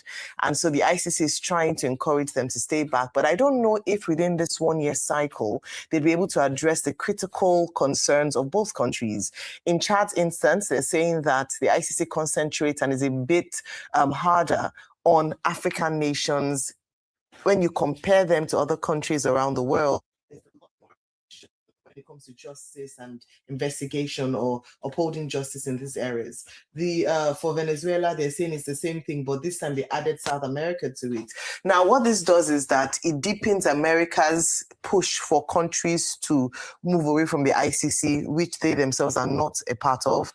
Number two is that it reduces, if this happens and beyond Chad and Venezuela, more countries decide to leave the ICC, it would also reduce their influence because you need state cooperation to be able to gather evidence or to prosecute or to discharge their duties when it comes to judgment and the likes. And so these are some of the concerns. I doubt it very much if Chad would go back and Venezuela, especially because, like I mentioned, the key concerns around geographical bias would not be addressed in the space of 12 months. But then I think the bigger question would be, would this be an incentive or an encouragement for other countries on the African continent and South America to decide to leave the ICC? Only last week, a question was posed to one of our guests, I'm sure Honorable Philip Agbese, around whether or not where he was asked, saying that maybe it's time for Nigeria, since the justification for joining the ICC and why the Rome Agreement was reached, Nigeria is now able to meet some of those concerns around human rights, sense of justice. So these are bigger conversations to be had and the power of the ICC in the long run.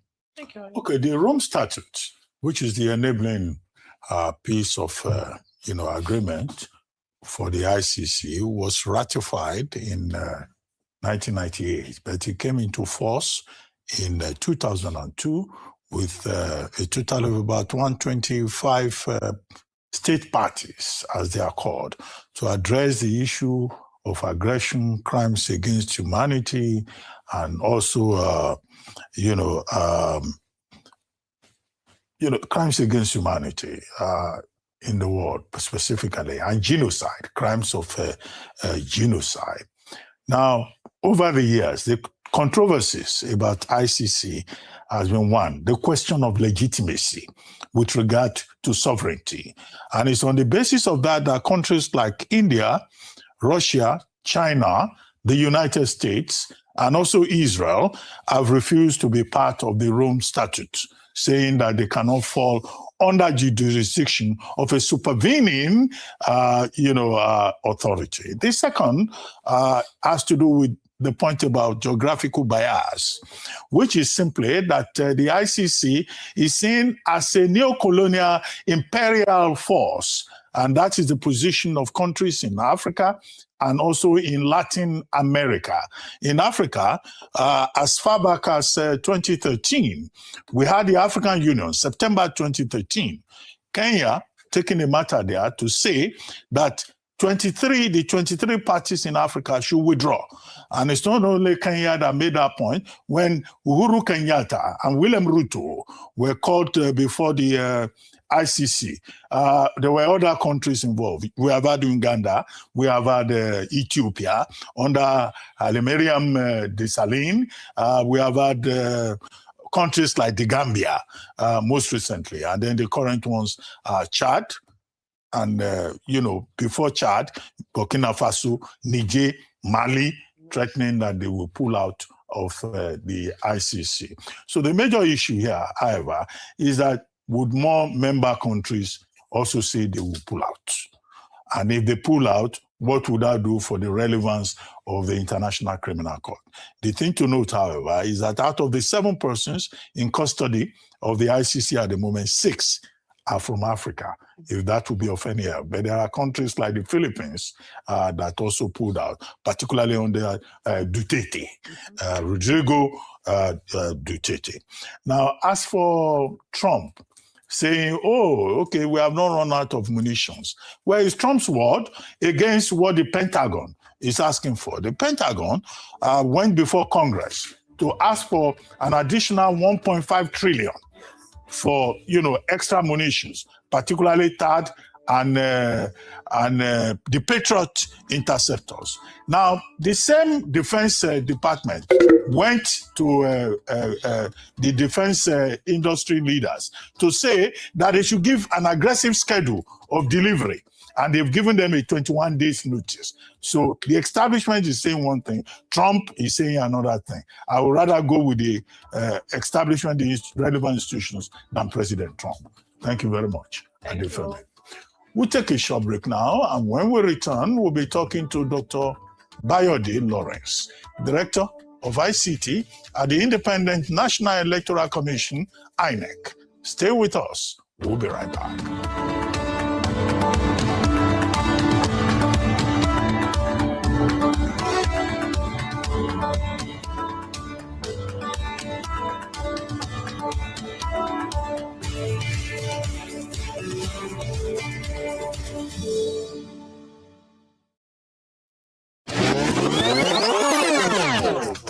You only live once, so what's stopping you from living this life on 100?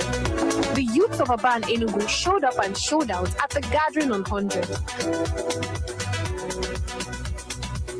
They were about their business. They played their hearts out.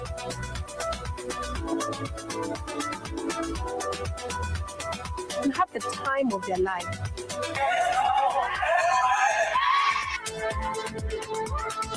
Amazing, electrifying, exciting. They gathered in their thousands and hour after hour non-stop. They showed Naija what it means to truly live it 100.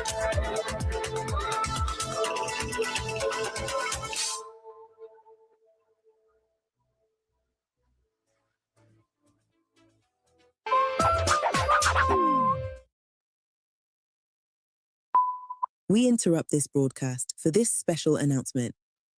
Nigeria's premier building solutions company, Lafarge Africa plc, is now HBM Nigeria plc. As HBM Nigeria plc, formerly Lafarge, we remain a leader in sustainable building solutions and innovation. Together, you and us have built the foundations of yesterday and today. Together, we'll build the next possibilities. HBM Nigeria plc, formerly Lafarge Africa plc, beyond buildings.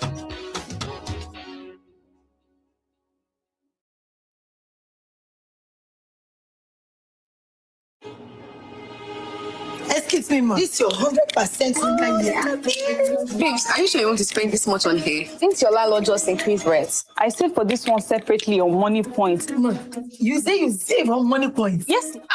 This Madam Money Points here, the array of hair dryer there is target savings Money Points I used to have it. The rest of this my sub is fees savings Money Points I used to do it. The salary of this my staff is save as you transact. Jennifer, Money Point save as you transact. Money Point fixed savings and Money Point target savings. Why did someone won't contribute to it? Why should they? Come on, oh, you go give your money to Hadaku to save. You see Money Point accounts there. You know, go open a savings account. Now Hadaku you shoot. I beg everybody inside this my salon. Oh, yeah, bring out your phone and download the Money Point app now. Even you. What are you waiting for? Download the Money Point banking app now and start saving with the bank you can trust. Money Point, made for your progress.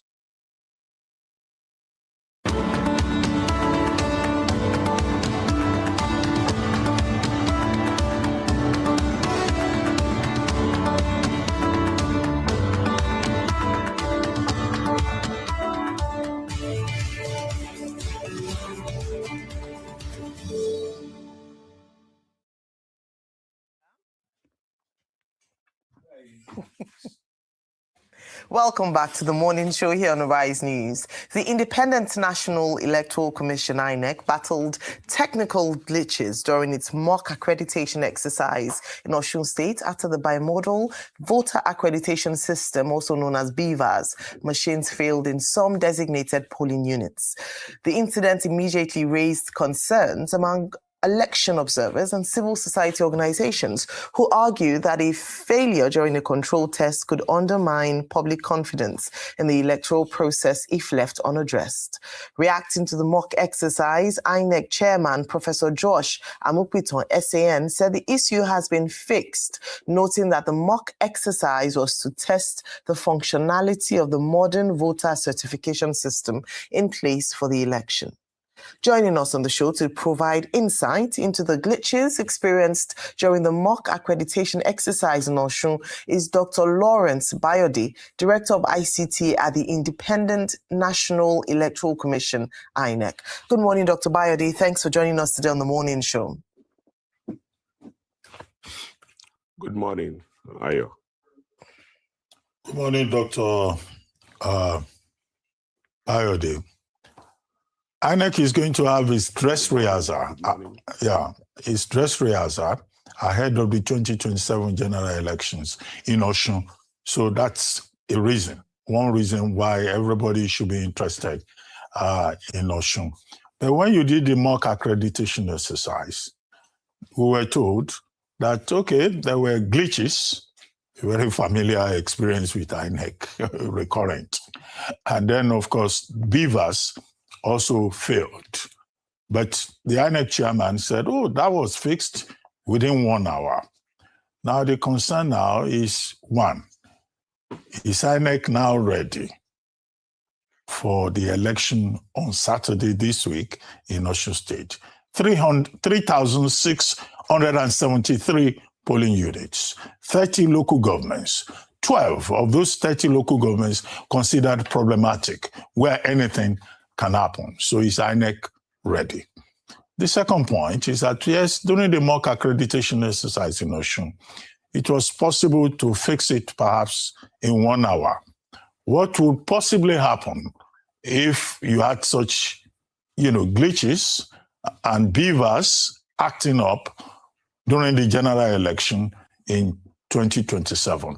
Will it still be possible to fix it within 1 hour? A concern that has been expressed, I think, by YAGA and other civil society groups in a particular report.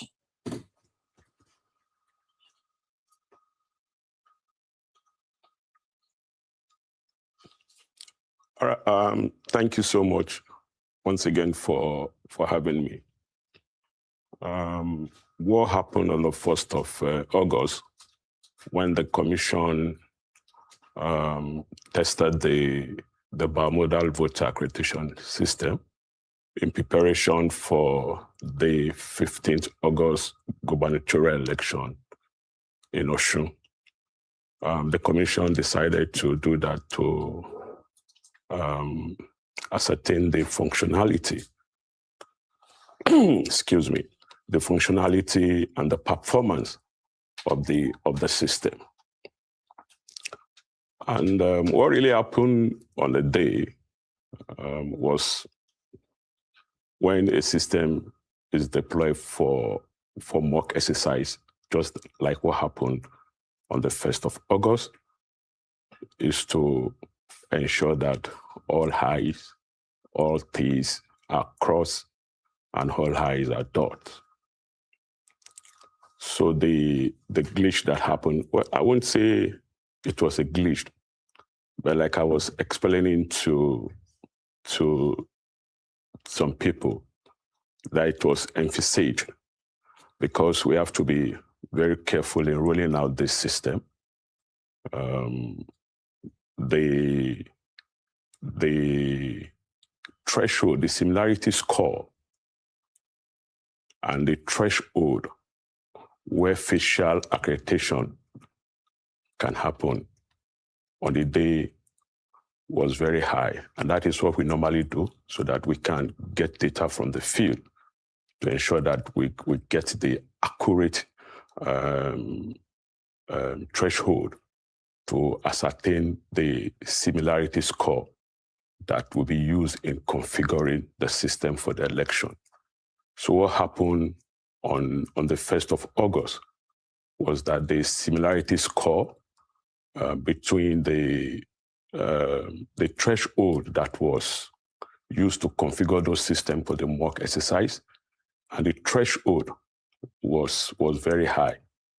And we can't just set that similarity score until we have data like the ones that we gather on the 1st of August, in the morning of that exercise.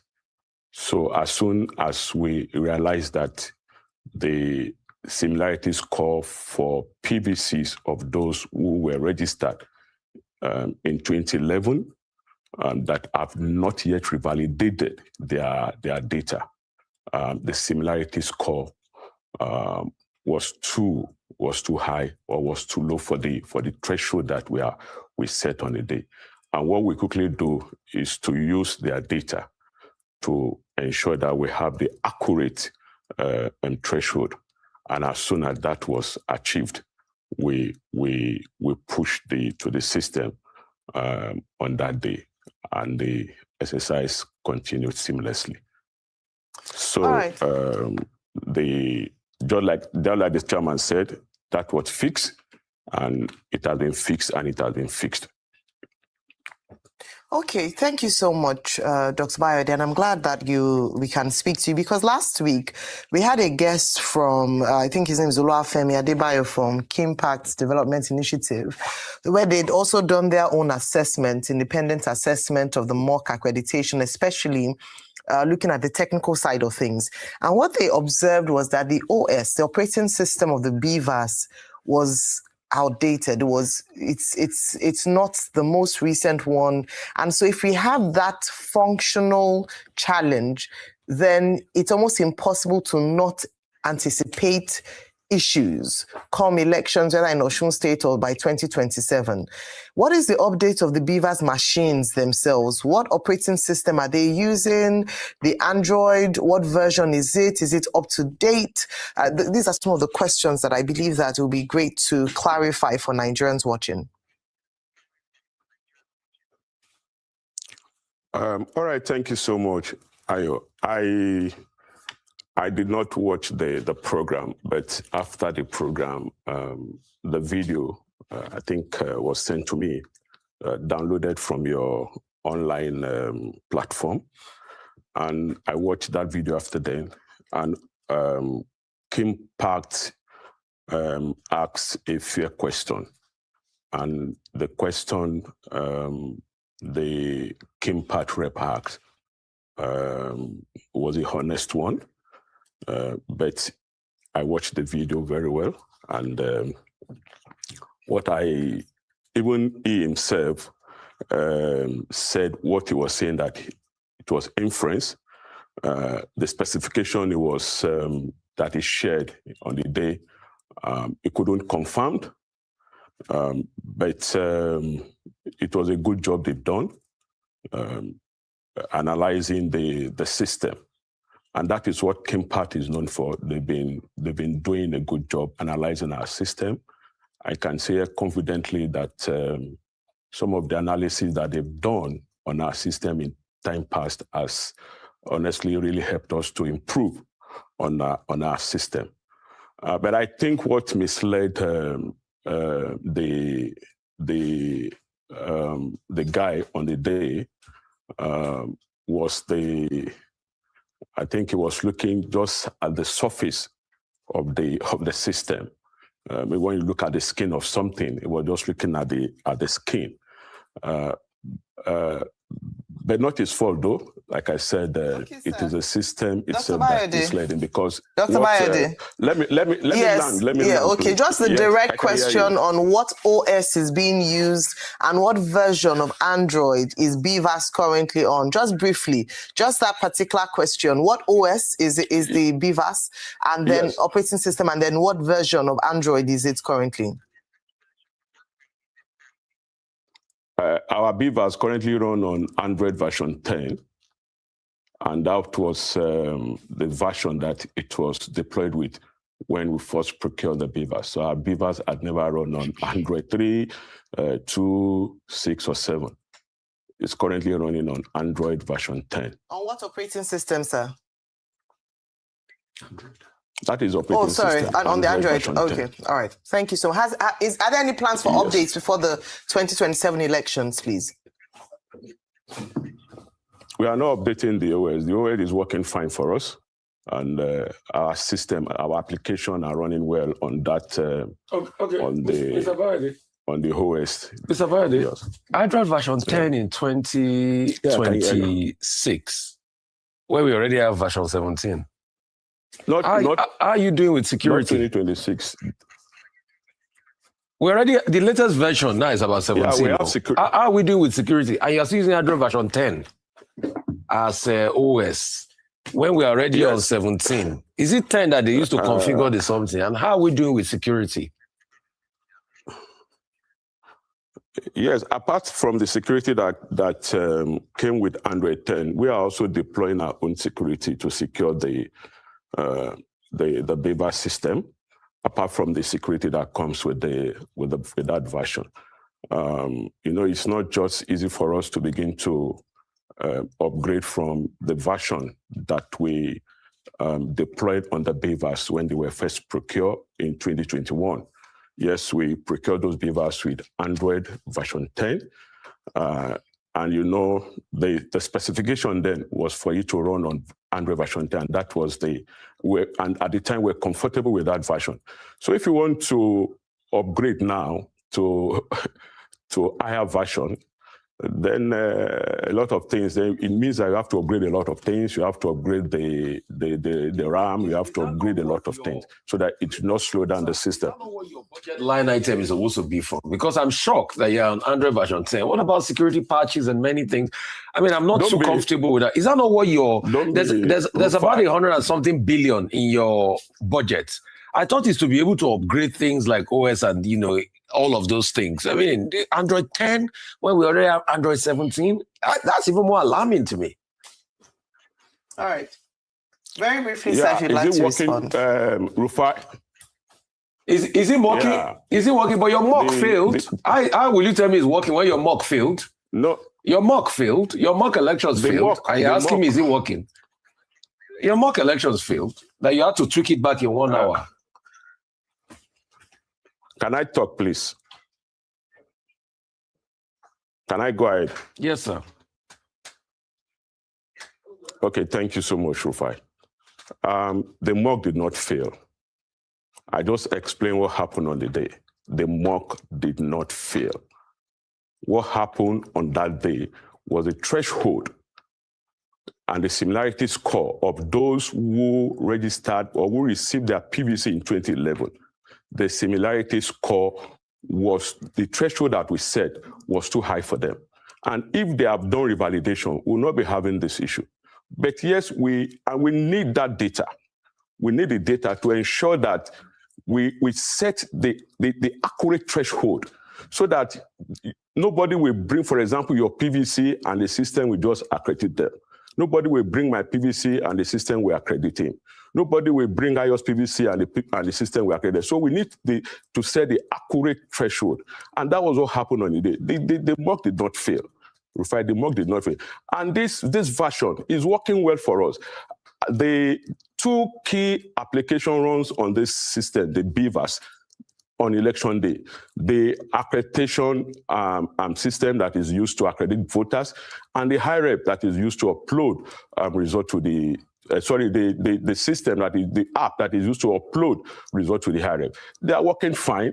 Like I said earlier, we know that we are running on Android version 10.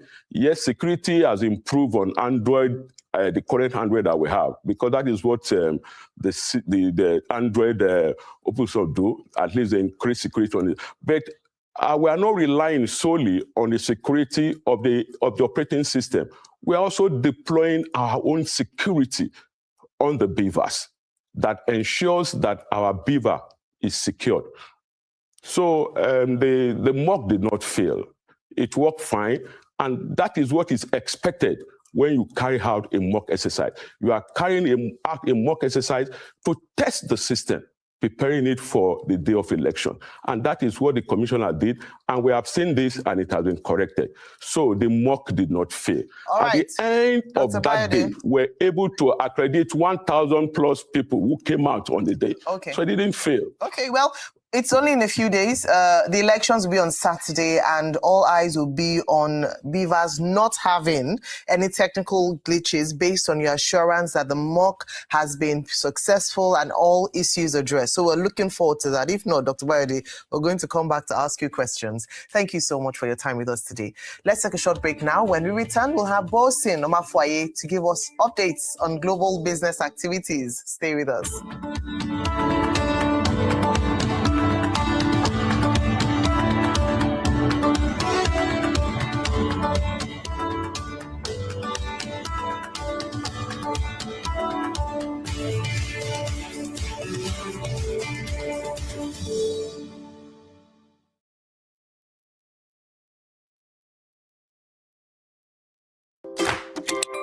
Make some noise for Spellers Wednesday. Today, I'm the CEO.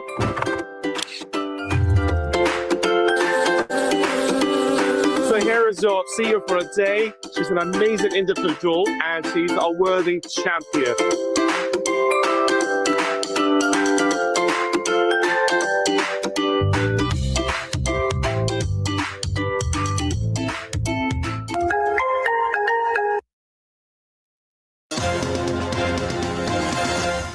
Since assuming office in November 2022, Governor Ademola Adeleke has revitalized healthcare delivery across Osun State, renovating and fully upgrading over 200 primary healthcare centers with solar power, boreholes, modern medical equipment, improved sanitation, and a better working environment for healthcare professionals. These remarkable achievements earned Osun State national recognition, winning the Primary Healthcare Leadership Challenge in both 2024 and 2025. Securing $1 million in grant from the Bill and Melinda Gates Foundation and the Nigerian Governors Forum. Through the Imole medical and surgical outreach, over 80,000 residents have received free consultations, medications, laboratory tests, and life-changing surgeries. The administration has also expanded the Osun Health Insurance Scheme to include thousands of pensioners, inmates, and persons with disabilities while improving the welfare of health workers to strengthen service delivery. This is a government investing in healthier communities, stronger healthcare systems, and a brighter future for every citizen. Imole is delivering. Progress is visible. Osun is growing. This message is brought to you by the Imole Campaign Council.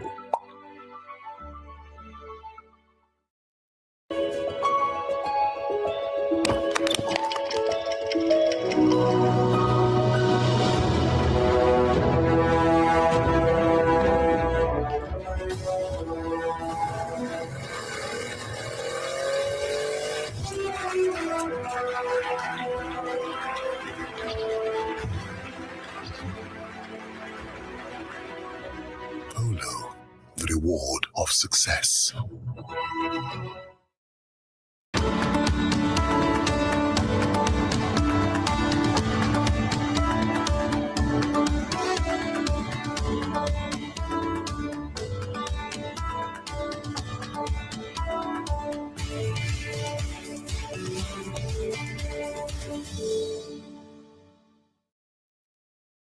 Welcome back to the morning show here on Arise News.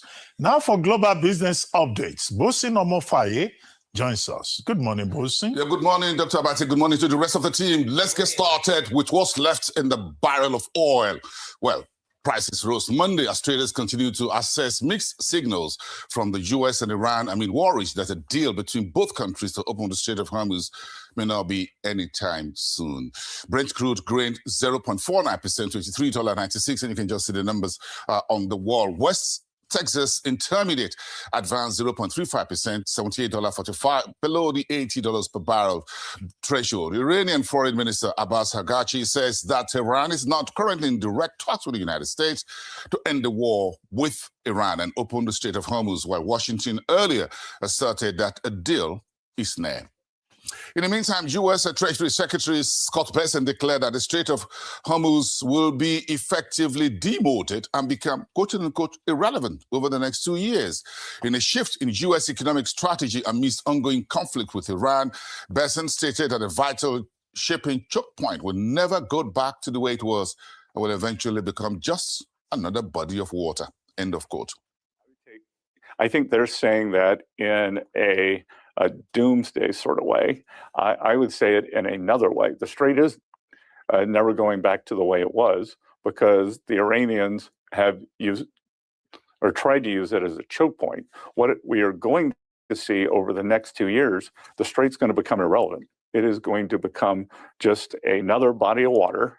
And I would say that more than 50 or 70% of the energy that moves through the strait now is going to go through underground pipelines. Let's move to Asia, where Japan's Nikkei 225 added 2.08% to start the new week. And this is how things stacked up in the region. The Kospi gained 0.65%. Australia's benchmark S&P ASX 200 was 0.3% lower. Mainland China and Hong Kong shares rose Monday, tracking broad gains among other Asian markets. Hong Kong's Hang Seng Index rose nearly 1%. Let's stay in the region where China's consumer price index rose 0.5% last month from a year earlier, slowing from a 1.0% annual increase in June and falling below economy's forecast of around 0.8%.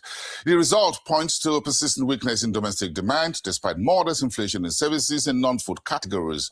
The July reading was China's slowest annual consumer price increase since January. Okay, let's go to corporate news. 10 major quoted companies recorded a combined 14.4 trillion naira revenue and nearly 5 trillion naira profit before tax in the first half of this year, according to an assessment by the Nigeria Revenue Service. The revenue was up 36% from 10.59 trillion in the first half of last year, while profit before tax rose 67.7% from 2.9 trillion naira. MTN Nigeria led revenue at 2.9 trillion naira with profits before tax of 1.09 trillion naira, while Dangote Cement recorded 2.51 trillion naira revenue and 981 billion naira in profit. Seplat Energy posted 2.5 trillion naira revenue, while Aradel Holdings recorded the strongest growth, with revenue jumping 576.9% to 2.5 trillion naira. The NRS attributed a stronger corporate performance to improved macroeconomic stability, FX reforms, tighter monetary management, and greater investor confidence following the Tinubu's administration's economic reforms. Now, Nigeria's economy has moved from acute macroeconomic distress in 2023 toward greater stability and resilience, according to the Nigeria Revenue Service Economic Snapshot report. Now, the report highlights 3.9% GDP growth in the first half of this year, inflation at 15.9%, foreign reserves at $51.9 billion US dollars, and crude production of roughly 1.8 million barrels per day. It also points to a increase in domestic refining capacity from 30,000 barrels per day back in 2023 to 700,000 barrels per day, while Nigeria recorded its first net petrol export in March this year. The NRS says the key drivers include fuel subsidy removal, FX unification, the Petroleum Industry Act, tighter monetary policy, and tax reforms. And those are your business headlines. Now you're looking at the Pyramid of Giza. And this is what tells you when you look at break down the economy. You say the top, the few blocks at the top get most of the sunshine.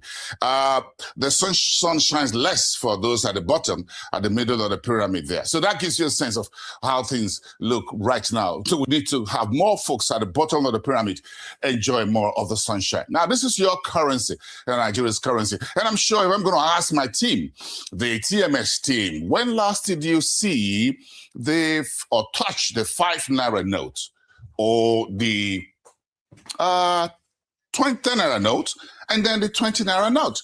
You find that right now, the most usable currencies are the 200, the 1,000, and 500. And that tells you that some of these currencies are technically disappearing from circulation.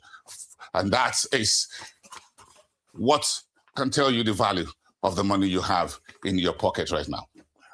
Okay, thank you very much, Rutus. I think I still touched the 10 naira note this morning. So the 20 naira notes. 10 naira. Oh. Even 5 naira. What were you? No.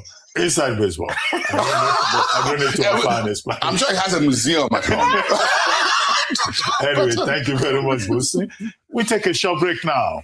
And when we return, Anyeze Osakwe will be here with details on what's trending. Stay with us. We'll be right back.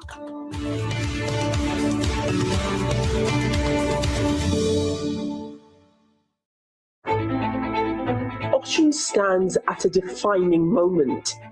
On Saturday, August 15, the people will choose who leads the state for the next 4 years. But before the votes are cast, the candidates must speak directly to the people. On Tuesday, August 11, Arise News presents the Arise News Town Hall, 2026 governorship elections, the battle for Osun State. Governor Ademola Adeleke of the Accord Party, Muniruddin Bola Oyebamiji of the All Progressives Congress, and Dr. Najim Salam of the African Democratic Congress. Each candidate will take the stage for a dedicated 1-hour session to present his plans for Osun State, answer questions from Arise News journalists and representatives of the Tribune newspaper's editorial board, as well as OSBC. They'll also respond directly to the concerns of Osun voters. Jobs, security, education, healthcare, infrastructure, the economy, and accountable government. What are their priorities? What will they do differently? And how will their promises translate into measurable results for the people of Osun State? Arise News journalists will ask the questions. The people of Osun will have their say. And each candidate will have the opportunity to make his case to the electorate. 3 candidates, 3 competing visions, 1 decision that will shape the future of Osun State. Watch the Arise News Town Hall 2026 governorship elections, the battle for Osun State, live from Osogbo. Tuesday, August 11 from 11 a.m. exclusively on Arise News. The candidates, the issues, the people. Osun, the decision is yours. This is Arise News. There goes that smile I fell in love with. Every day, same corner, same hour, same chemistry since day one. I absolutely love it. But even when everywhere goes dark, this connection is still lit. Long live this long-distance relationship. Get Airtel Smart Connect today. Call toll-free on 0911 00 0080.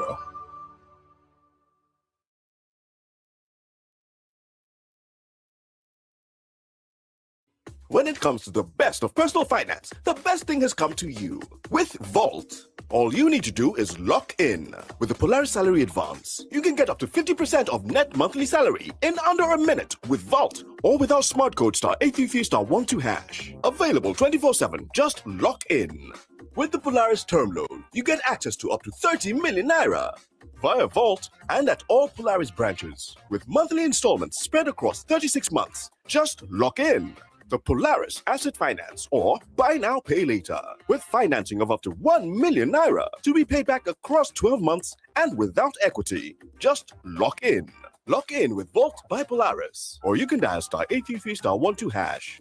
Open 24/7 and within minutes, all from the comfort of your mobile phone. Open a Polaris salary account and open new levels. Download Vault by Polaris Bank, available both on Google Play Store and Apple App Store. Polaris Bank.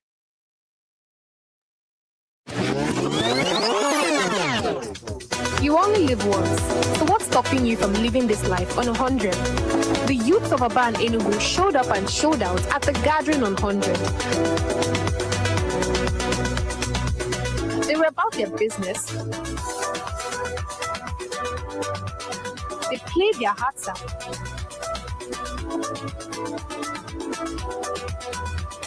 And had the time of their life.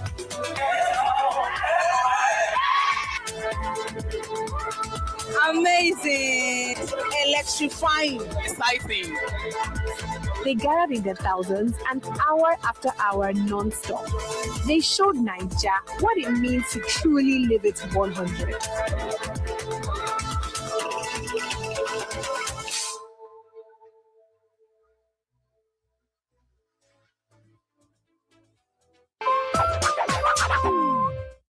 Thinking of banking in Africa? Think Zenith. In today's fast-moving, fast-changing world, you need a financial partner that understands your unique expectations. A bank digitally connected across Africa and global financial centers with the enabling platform to facilitate seamlessly whenever, wherever, however. A bank with smart financial solutions from a systemized blend of technology and human touch. For easy, fast, and secure banking that creates real value. Turning dreams into reality is now in your hands. People, technology, service. Zenith Bank, in your best interest. What's it called card they do inside freezer? You dey take breeze? You dey learn work? You know just say if you freeze am, you go dey reach small. See this one.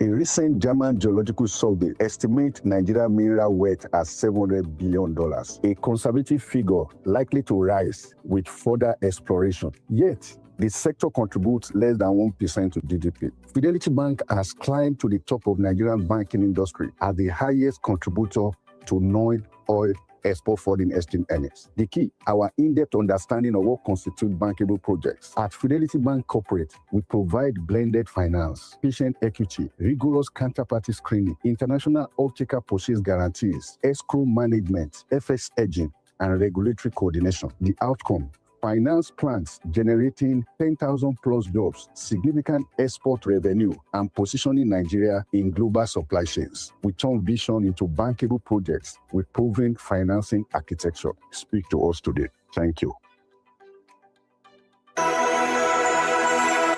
We are Fidelity. We keep our word.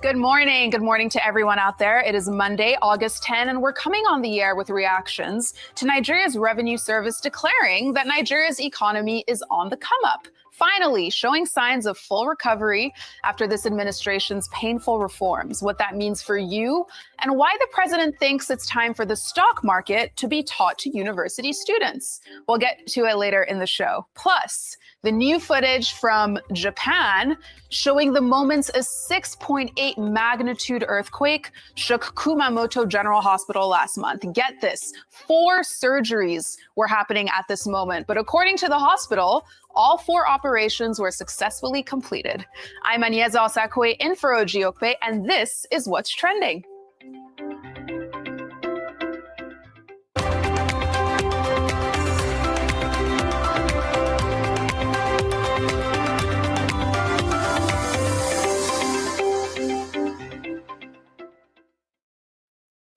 Now, before we dive deeper, let's see what you're talking about right now. We've been tracking conversations, as always, on X, Facebook, our YouTube live feed, and of course, Leke Leke. And 3 stories are dominating your timelines this morning, but also this weekend. Trending at number 1, drama in Lagos State, with 27 people now arrested for allegedly vandalizing the new Festac Alakija Bridge. How criminals are increasingly stealing iron rods and cables, with government now calling this a serious threat to public safety and infrastructure.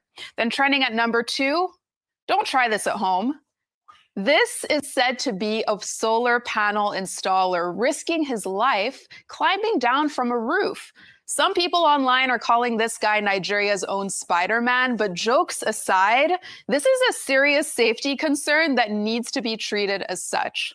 And trending at number 3, we have the former Ekiti State Governor, Ayodele Fayose, sparking a lot of conversation for linking the lack of electricity in rural communities to early bedtime, less nightlife, and what he described as increased population growth. We'll talk about it later in the show.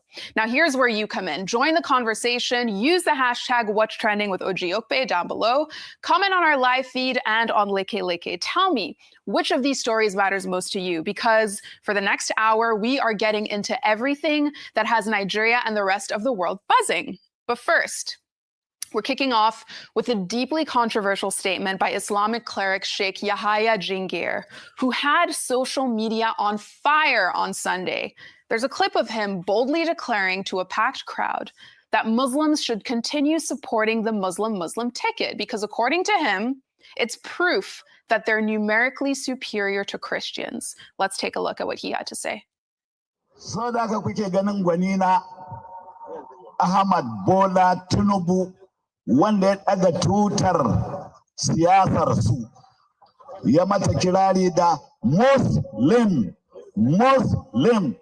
na ce ina ɗaya daga cikin masu daga tutar musulunci in kira jama'a ku taho mu yi Muslim. Na sani cewa kafirai na jin safin wannan kalma, mu nuna wa duniya ƙarya kafirai suke da suka ce sun fi mu yawa a Najeriya, ƙarya suke yi. Ba don Allah ya taimake mu na ce Muslim ba, mai ragon jini sai ya ce sun fi mu yawa. Da aka buga, Allah ya taimake mu muka kwantara su da ƙasa, su zo na biyu ma ba su zo ba. Ko sun zo? Sai na uku bayan murɗiyarsu duka. Da haka ƙuri'a ta musulunci ce. Jama'ar musulmi ta kufa. To kar wani ya ruɗe ku. Now, Nigerians have been reacting in droves to that 1-minute-plus clip ever since it first appeared on Sunday for a number of reasons. One, because of the sheer brazenness of it all. These comments were not made during a private gathering amongst a small group of people. No, these were comments made, as we saw, in front of a sizable crowd. This was a public declaration that electoral politics should be framed around whichever religion has the larger head count. Two, these comments were made in the presence of at least 2 sitting APC governors, including Abba Yusuf of Kano State and Umar Namadi of Jigawa State, both of whom, as of this morning, have not issued any statement in response. And 3, because as we talk about here on an almost daily basis, Nigeria is fully already a country dealing with religious tensions. And this kind of language from a high-profile Islamic cleric only adds flames to the fire. I'll take some reactions from X, but first I have to say good morning and, happy Monday, I guess. We're back. The weekend went by so quickly. To my panel, Dr. Abati, Ayo, and Rufai. Good morning to all of you. I mean, this is such a big story that so many people were talking about online, and I'll just quickly take some reactions before coming to you, Rufai. Onyani on X said, "This is the kind of mentality that keeps Nigeria divided and underdeveloped. So, the objective of a Muslim-Muslim ticket is to maintain religious dominance. Is that what leadership has been reduced to, counting who dominates instead of what government is delivering to the people? Has the Muslim-Muslim ticket stopped insecurity? If it hasn't stopped insecurity nationwide, has it stopped insecurity in predominantly Muslim zones? Has it given Nigerians 24/7 electricity? Has it created enough jobs? Has it eliminated poverty? Has it transformed healthcare, education? Has it made Nigerians safer? If the answer to these questions is no, then what exactly are you celebrating? Religious dominance or good governance? Competence should dominate. Accountability should dominate. Development should dominate, not religion." Rufai, I put this to you. Yes, thank you for putting it to me. But religion dominates. That's the way these reckless politicians have perpetuated the destruction they do in our country. But you see, let me tell you where religion doesn't dominate: when they are stealing our national money. All of this, the reason why they want to come to power is to steal national funds, mostly. Because when you look at it, before they come to power and after they come to power, they become a lot richer. We know a lot of people that over 20 years ago, they had nothing to their name. Today, they are multi-billionaires. And you ask them, how did they make the money? They'll say, shut up your mouth. We know a lot of people that they were nothing before they came into politics. But today, they show wealth everywhere. Which resource is it? They say, shut up your mouth. If you didn't catch me, steal state resource. Because you have a better way of funneling, it does not mean that people do not know that you steal it. Because you have a judicial system that can't hold you accountable, does not mean people do not know that you steal it. So when they are bereft of ideas, what they do is they look for pressure points like religion. Let me now tell you the counter-narrative they are trying to push to support this. You remember the Yes Daddy video by Peter Obi, or the audio recording that they said was a purport telephone conversation? Some people are pushing that narrative and say, yes, yes, Daddy should be. Peter Obi too said, yes, Daddy is a religious war and everything. Which I don't believe anything should be a religious war. But the question we should ask them this morning is, and I quote, please, will everybody sitting down there in that gathering that sees nothing wrong with a Muslim ticket as a political strategy, please, will they accept a Christian ticket? That's just where the hypocrisy lies. We sounded off about this, they say my mouth is smelly. I don't have any problems. Muslim ticket, go ahead. But please, as long as if we can say there's nothing wrong with a Christian ticket, all right? And when people feel disgruntled and they say things, you don't shut them down based on their religion. That's just the argument I want to put forward to them. You and I know that they will never accept it. If they did easily accept it, we will not have all the religious challenges we're having today. But you see, the grand scheme is we must be able to live where religion does not play a role in our politics, because both Christians, both Muslims are getting killed. It doesn't also stop the fact that there's Christian genocide in some particular parts of the country. But this asinine politics that we play, this destructive politics that we play, I'm sure we're beginning to see the results. And it is during election period that you see all of this. But you see, I pity whoever said this and the cleric, because see, no matter how much you say this to gain political advantage because governors are there, you will never be as rich. You will never have the level of access to state resources these people have. So in the end, the greatest pawn that they are using are the religious leaders to incite this and the people. In the end, it is the people that are the biggest losers. You will always be a victim of insecurity. You will always be a victim of poor economy. You will always be a victim of inflation. But them, they can still state resource even more and hedge against inflation. So they will use you and you will dump you. And the poverty cycle continues for people at the lower level while them at the higher level enjoy. When they are both stealing state resources, they don't care if you're a Muslim or Christian. All they care about is the choicest place they can hide the loot, the state loot. Right. That's all they care about. It's not about religion. Thank May you. God allow the lower people learn. Okay, I think we all want to speak. Before Dr. Bati said, I think what this Islamic cleric said, the statement he made, should be regarded as hate speech. I say this because the thrust of what he was saying was to pit a particular religion against another for political gain. And let's call what it is what it is. What he made, the statements he made, they're not factually correct. However, they would make sense to an audience that is not educated or a gullible audience, to put it better. I think it's quite sad to see that the governors who were present didn't immediately speak against that. You should never sacrifice the peace and security of the people in Nigeria on the altar of personal politics.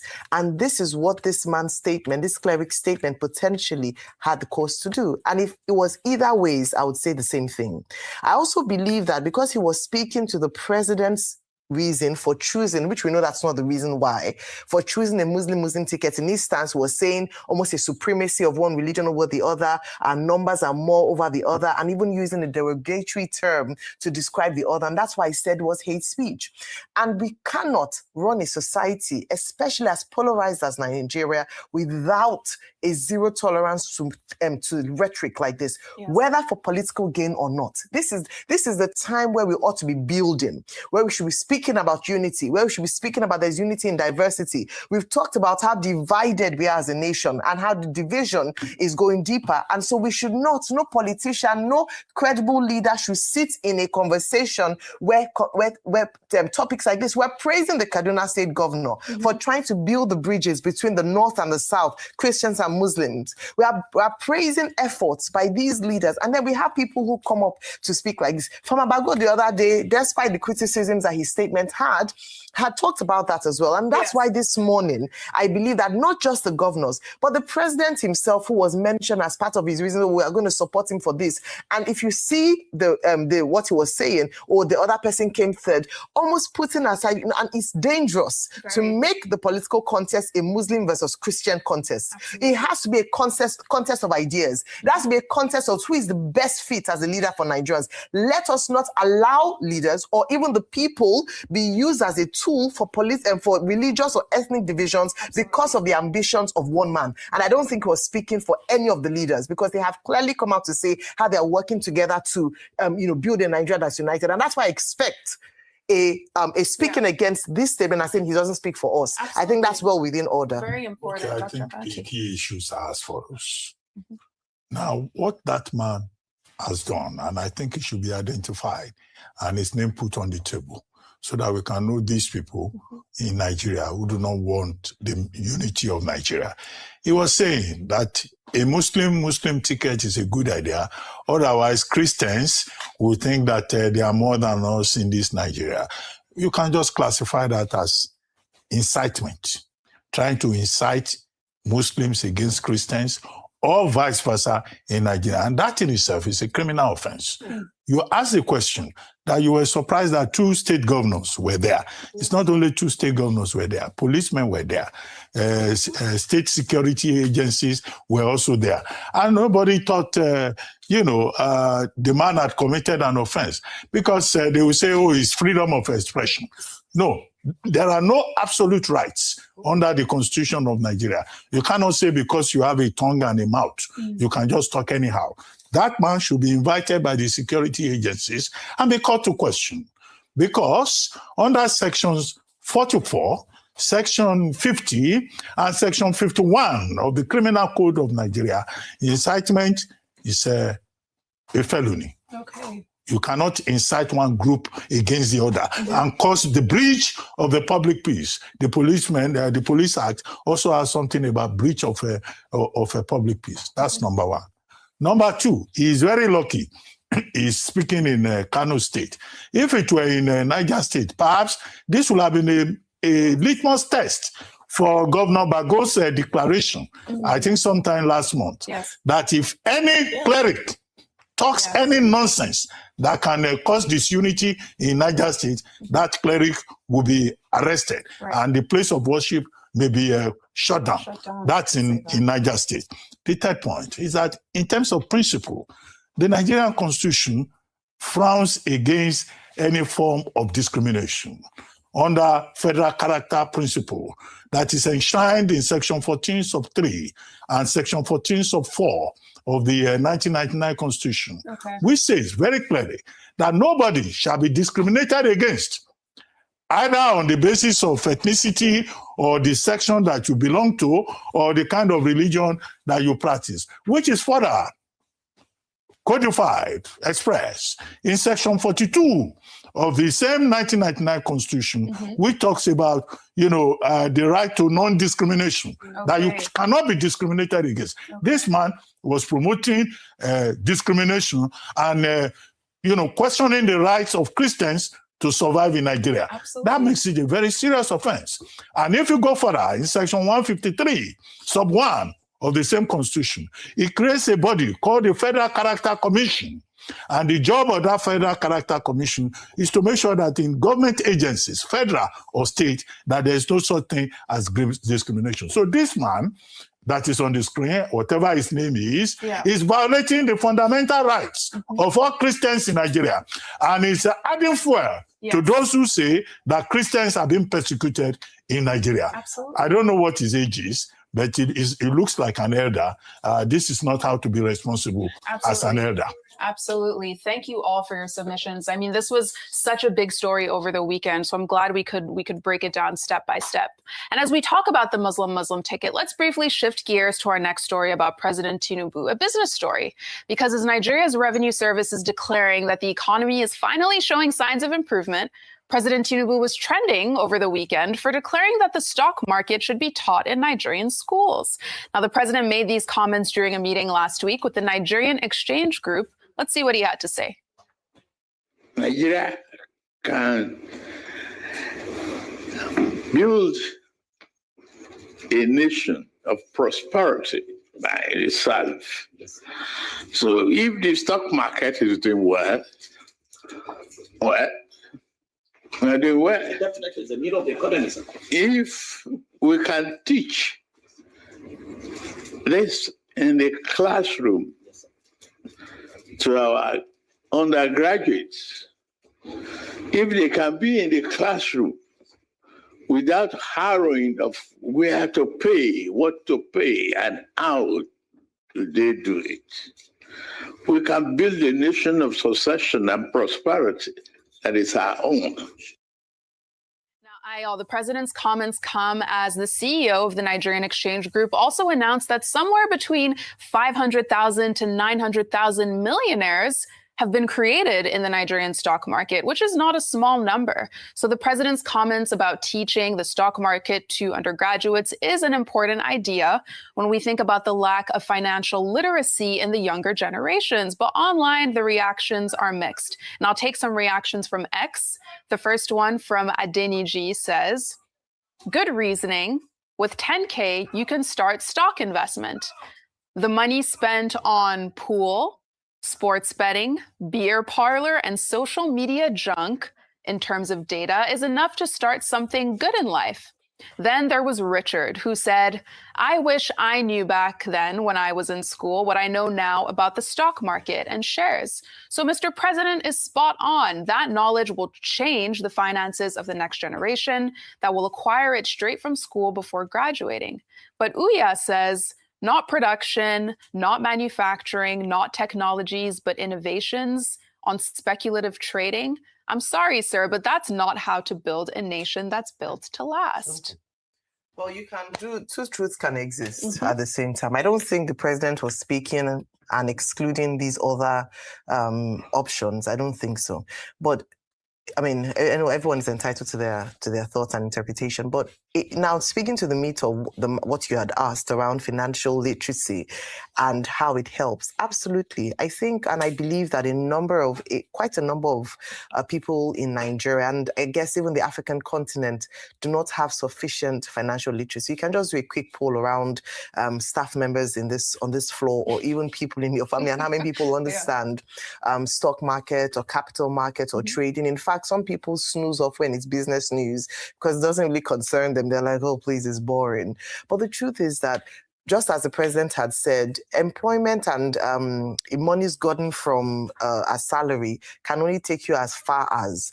And then in a nation where we are grappling with creation of jobs, so that's another thing the government has to, it doesn't absolve them of their responsibility to create jobs, but it also provides alternatives for our young, brilliant, creative minds to look at other areas. There are risks attached, but I believe that what he's advocating is a level playing field. Let everybody even have the knowledge. And do with it what you would. In many business schools across the world, it's part of their curriculum, where you have, portfolio trading, you have investment management as part of the learning. So it makes academic sense. If you look at other schools or institutions of learning, they have trading competitions, simulated trading competitions. And that's why you see that we have people in other parts of the world more financially savvy. And thanks to some now financial literacy influencers. I know of Financial Jennifer, them likes, I know the Finance Girl, a lot of them, and I know some of them speak on Rotus's show. And I believe that every Nigerian should arm themselves with financial literacy. It's not a bad advice. And like he mentioned, even introducing it in university. As for, the way we do philosophy as a core course in your first year university in Nigeria, perhaps financial literacy based on the realities of what we have on ground in our nation should be added to that. I agree with him. Absolutely. It remains to be seen whether that will come to fruition, but the president has put it out there. But let's now turn to politics in Osun State with the former governor and current Minister of Marine and Blue Economy, Gboyega Oyetola, also stepping into the group chat, telling the current governor, Ademola Adeleke, that just because Adeleke endorsed President Tinubu doesn't mean he'll win the gubernatorial elections on Saturday. Now, the former governor made these comments in Oshogbo over the weekend. Let's take a look at what he had to say.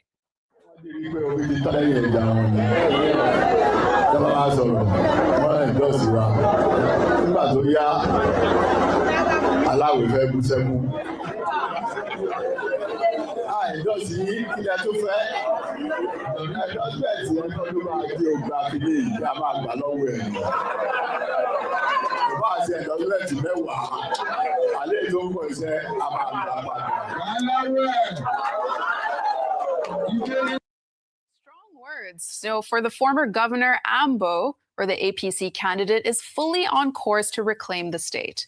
Remember, Oyetola lost the same race to Adeleke back in 2022, and it's interesting to see him speak out here. On the one hand, it seems like he's trying to convince the public that Adeleke's alliance with Tinubu doesn't change the political equation, while also putting his own influence for APC to reclaim the state.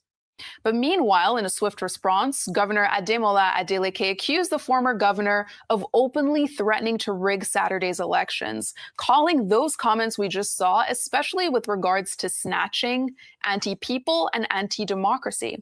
In a statement on Saturday, Governor Adeleke called on national and international democracy organizations to intervene, accusing Oyetola of coordinating police attacks against Accord supporters and even claiming that there's a secret alliance between thugs working for the APC and the state's police command.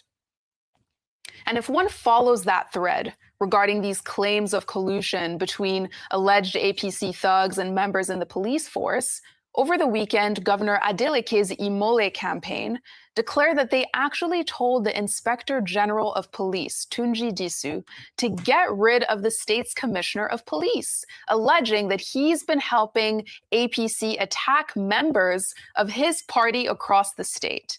Get that. And it appears that the Inspector General was listening, with the IGP announcing that the state's police commissioner was removed from his position. Let's watch. Notice that certain groups of the politicians or parties have been complaining that they no longer trust the Commissioner of Police. So the Commissioner of Police was asked to stand aside while the Electoral Commissioner of Police moved in. And the AIG in charge of election will be moving in any moment from now. The Deputy Commissioner of Police, who will be taking charge of the election machine, will be moving in there. Finally, Dr. Abati, all of this comes as videos flooded social media showing groups of men moving across Osun East, destroying Accord posters and billboards. Let's take a look.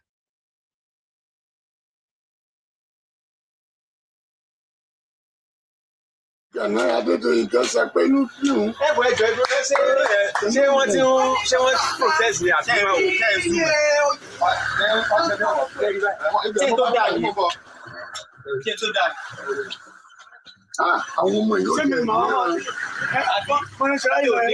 kí wọ́n tẹ̀lé wọn. Ṣèbí ráyè ni wọ́n ń ṣe. Kí wọ́n bá wà lọ fún ìmọ̀ sí nǹkan bí eléyìí.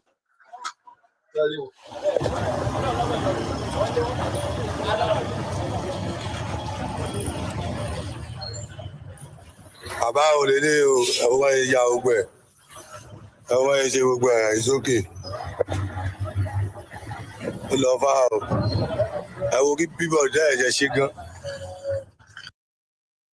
So many threads coming out of Osun State, but we're talking about a former governor joining the conversation, allegations of the police commissioner working with the APC, the organizing of secret meetings. I mean, Dr. Abati, what are people supposed to make of all of this? And Rufai. Okay, first, Osun State, election this Saturday is of interest because, as I said earlier, it's the major dress rehearsal for the 2027 general elections. We had the director of ICT, Dr. Bayode Lawrence, this morning on the program, and he tried to defend INEC. But the security situation is even more important, given the lead up to the election, which has been marked by reports of thuggery, of violence, of complaints from the opposition. Now, the Imole organization, the Imole Campaign Organization, which is the campaign organization of the sitting incumbent government, issued a statement making a number of demands on the Inspector General of Police, in addition to previous demands that they had made. And chief among these demands is that the IGP, the Inspector General of Police, should, without delay, remove Mr. Gohan or CP Gohan from Osun State to allow free election. In other words, that Imole campaign organization has been consistent in saying that the police had become part of the problem. They even accused CP Gohan of setting up a parallel police organization of his own. Now, they asked the IGP also that there should be the immediate release of about 60 Accord party leaders who have been detained. And that also a House of Representatives member for Ijesha South, Honorable Alabi, should also be released from police custody. Yeah. And then, of course, that there should be immediate disbandment of the parallel police team that they say Mr. Gohan has set up. Now, I think it was Yaga Africa and others, a group of civil society organizations, who said that in a statement that they approached the Inspector General of Police on all of these questions, particularly security. And it was at that occasion that the Inspector General of Police told them that, in fact, he has redeployed the Inspector General, the Commissioner of Police in Osun. Okay. It is now one CP Riase, I hope I got the name right, who is going to oversee the Osun election. Then there will be an Assistant Inspector General of Police who will also oversee an AIG. And that at the headquarters, Dr. Abayomi Shogunle, I think Dr. Abayomi Shogunle is an AIG too, who will from the headquarters oversee the process. And that, of course, there will be roadblocks. Okay, a list of, efforts that they have made. And we just hope that with all those efforts, the police will ensure security and act in a very professional manner. Okay. As for Minister Uyetola, Minister Uyetola is a Minister of Marine Economy. He has been there for quite some time now. He has not been very eloquent about that blue economy. All of a sudden, because in the morning, I was talking about people who have been very active, in President Tinubu's government and who have been representing him very well. And I provided the criteria. Yeah. This Minister Oyetola, the only time now that is so much in the news is Osun election. His name has been featuring back and forth, back and forth. He has a more important assignment, which is the blue economy, which it was President Tinubu that, gave special focus to that particular ministry, as he has also done with some other ministries. Please let us ask Minister Oyetola, what is he doing with his assignment? And he's talking about snatching. He must not snatch anything. Absolutely. He must not snatch ballot balls. He must not snatch papers. He must not snatch any polling booth. Nothing must be snatched. He and his cohorts and other players should allow democracy to thrive. That's it. In Osun. We want the people of Osun State to be the ones to make an informed, free and fair choice on Saturday. And anybody that misbehaves, the security agencies should be impartial in enforcing the rule of law. Absolutely. No snatching. No snatching. No snatching. That's all people want. And, we'll stay on this Osun State story because throughout the discussions about what's going on, the Edo State Governor, Monday Okpebolo, has been fully part of the conversation too. But let's head over to his state with a man online questioning his decision to campaign in Osun when Edo State is currently dealing with a number of dilapidated roads. In a new video which surfaced on Sunday, the man calls out the governor, essentially saying people who live in glass houses shouldn't throw stones. Let's take a look. Governor Monday Okpebolo. Yes.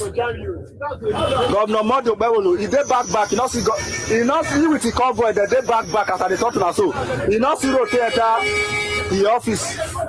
Understand? Where they go another state, go they campaign for another state. This is a governor where they call the make name for Osun State. Say Osun State not the work. He say if the man sign paper, I go the dance. Are you jealous of his progress? That is my question for you. You jealous of the man progress? Say the man, if he sign paper, I go dance. If you do this one, I go dance. If you do, why not go dance when the state is working? Your own state is not working. That is why you cannot dance. That's why he can't dance. In the replies to this video on X, people have chimed in saying that this is the case for a number of roads across Edo State and that even the roads close to the government house in the GRA section of Benin are constantly flooded. And if Governor Okpebolo can't dance, he still does have his hype man. Remember him? Who was seen trending in a video hailing the governor as he moved through the streets of Osun. Let's take a look at a new video where he continues to do so. We kick him out. We are going to kick Adeleke. The era of dancing is over. No more dancing governor. Dancing governor. If you want to enter flight, you go to dance. If you come down for flight, you go to dance. Before you know, Governor Soros meeting don't close. Come now. Dancing governor. Akbako is coming to off the music of that dance. Akbako is here to off the music. He is here to off the music, Akbako. Akbako is here to off the music that is making Adeleke to dancey, Akbako. Rufai, they're saying no more dancey governor. No more dancey. Meanwhile, a video showing Governor Ademola Adeleke dancing at his campaign rally over the weekend alongside his nephew, superstar Davido, has gone viral, so the people love it. Let's take a look.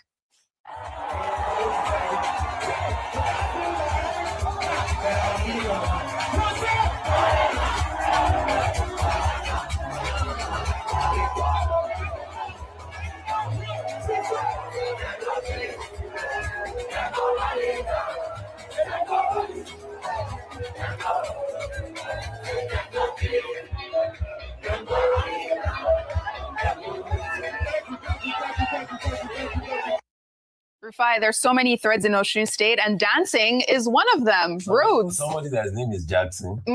His niece, nephew, then is Davido. Yeah. His son is B-Red. His friend is Shino Peters. His daughter. His daughter is. Fola Nico's living. And you say she don't dance. It's a dancing family. But somebody sent me a message. He said, why Akpako Misa is averse to the dancing in Osun State is that when cars are passing the bad road in Edo, they used to dance. Cars used to dance. I want to set some facts. You know me. Facts. Dr. Batian, I'm sorry I will disappoint you again. No. Go ahead. With empirical facts. Give it to us. As regards Osun, Oyetola is right. And I will tell no, they will collect it. And you see, just like the Wike case, I'm not saying these things to scare people. I'm saying it because it's facts. So Oyetola is not saying, yes, we can ask him what has he done in his ministry. Anyway, he will not tell you now. Maybe they put headmaster to be checking all the ministers if they perform well. Since then, has the headmaster released results for you? They say the results go to the president. The president has an idea of what's going on. That's not a good pass mark. When you were in university, where did they used to post your results? It's not on the notice board. Can't they post the result of performing ministers on the notice board of Nigeria for us? Let's even have a ministerial scale. Ordinary football coach, Capello, it is what we call Capello's index. It was rating players. So as long as I send the result to the president, they don't want you to see. That means there's no accountability. But doctor, as I was saying, Oyetola is saying something that he will do. And they've done it before. Empirical facts. Going back to around September 2018, please, Annie, you have to give me time. I forfeit my time in other stories because this is a very important issue. So I forfeit my time. As at when the elections were going on, Adeleke was leading. In fact, he had 254,698 votes on the first ballots. As they were doing the elections, as they were counting, you remember the video of the person that was returning famously excusing himself for a bit? And when he came back, elections were declared inconclusive. It was when they had the second runoff, about a week after, I think on the 27th of September, then all of a sudden, what's it called? Oyetola emerged winner. That's why the gap was very close. They were both 250-something thousand, but Oyetola emerged with some hundreds of votes over the other person. So that was the era of inconclusive, when they used to use inconclusive to win election. So Oyetola is not saying something that has not been done before. You remember Adeleke complain? You remember the famous video of how Adeleke was complaining to Atiku that time? How he was hard done by the election. So, Dr. Abati, let's not deceive ourselves. With this kind of federal might and everybody deploying there, Oyetola Magba, APC, let me just say something. It's not conclusive. What happened in 2023 can repeat itself. All we are asking for is free, fair, credible elections. And may the best man with due respect. Let the people's vote count. Let me also say some other things. You will not get a free and fair and credible. I don't want to preempt it. No.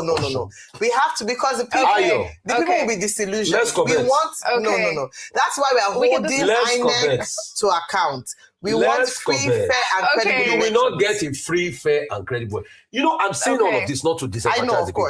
It's for the people to wake up to the realities on ground. Thank you, Rufai, for that. Thank you for that. I mean, Osun is such a hot button topic, so it makes sense that, everyone has a lot to say as we continue to watch between now and Saturday. And as we talk about infrastructure, let's take this next story from Lagos, because right now, 27 suspected hoodlums are in police custody for allegedly vandalizing a new bridge linking Festac Town to Alakija at Vin, Niger, along the Lagos-Badagry Expressway. In a stunning video that first emerged on Friday, the clip shows how hoodlums are breaking down the bridge's foundation bit by bit to steal the iron rods, cables, steel reinforcements inside the bridge. Let's take a look. Hello, sir. I want to call your attention to this. This is the bridge that was constructed all the way from Alakija to link inside the Festac. these scavengers have started removing iron from the pillar that supports the bridge. You can see it, sir. This is what they have been doing. All the pillar holding the bridge, they have started removing the iron. They break the concrete and they started removing the iron. You can see. See, this is where we are now. See the way it was. This is the way it was. This is where we are now. It is very disturbing. Within the next 2 years, what they would have done to this bridge, I mean, it is imminent collapse. You can see. See it, sir. See the beginning. So as we progress, see how they have dug into the reinforcement of the bridge. Okay, you need to call attention. And in another deeply alarming video out of Lagos State, these 27 suspected hoodlums are now in police custody, as I said, for vandalizing parts of this bridge. And in a video that emerged over the weekend, a witness narrates how the hoodlums actually broke this down piece by piece and also showed the actual arrests taking place. We'll play video of those arrests.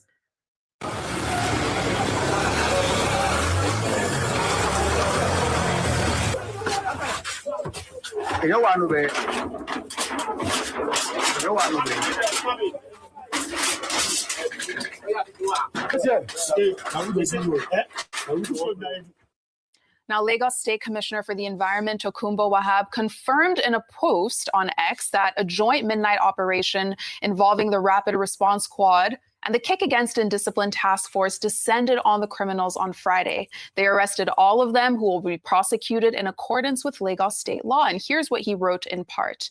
He says, investigations revealed that suspected hoodlums had deliberately vandalized critical structural components of the bridge by removing rods, steel reinforcements, cables, and other supporting materials essential to the integrity of the infrastructure.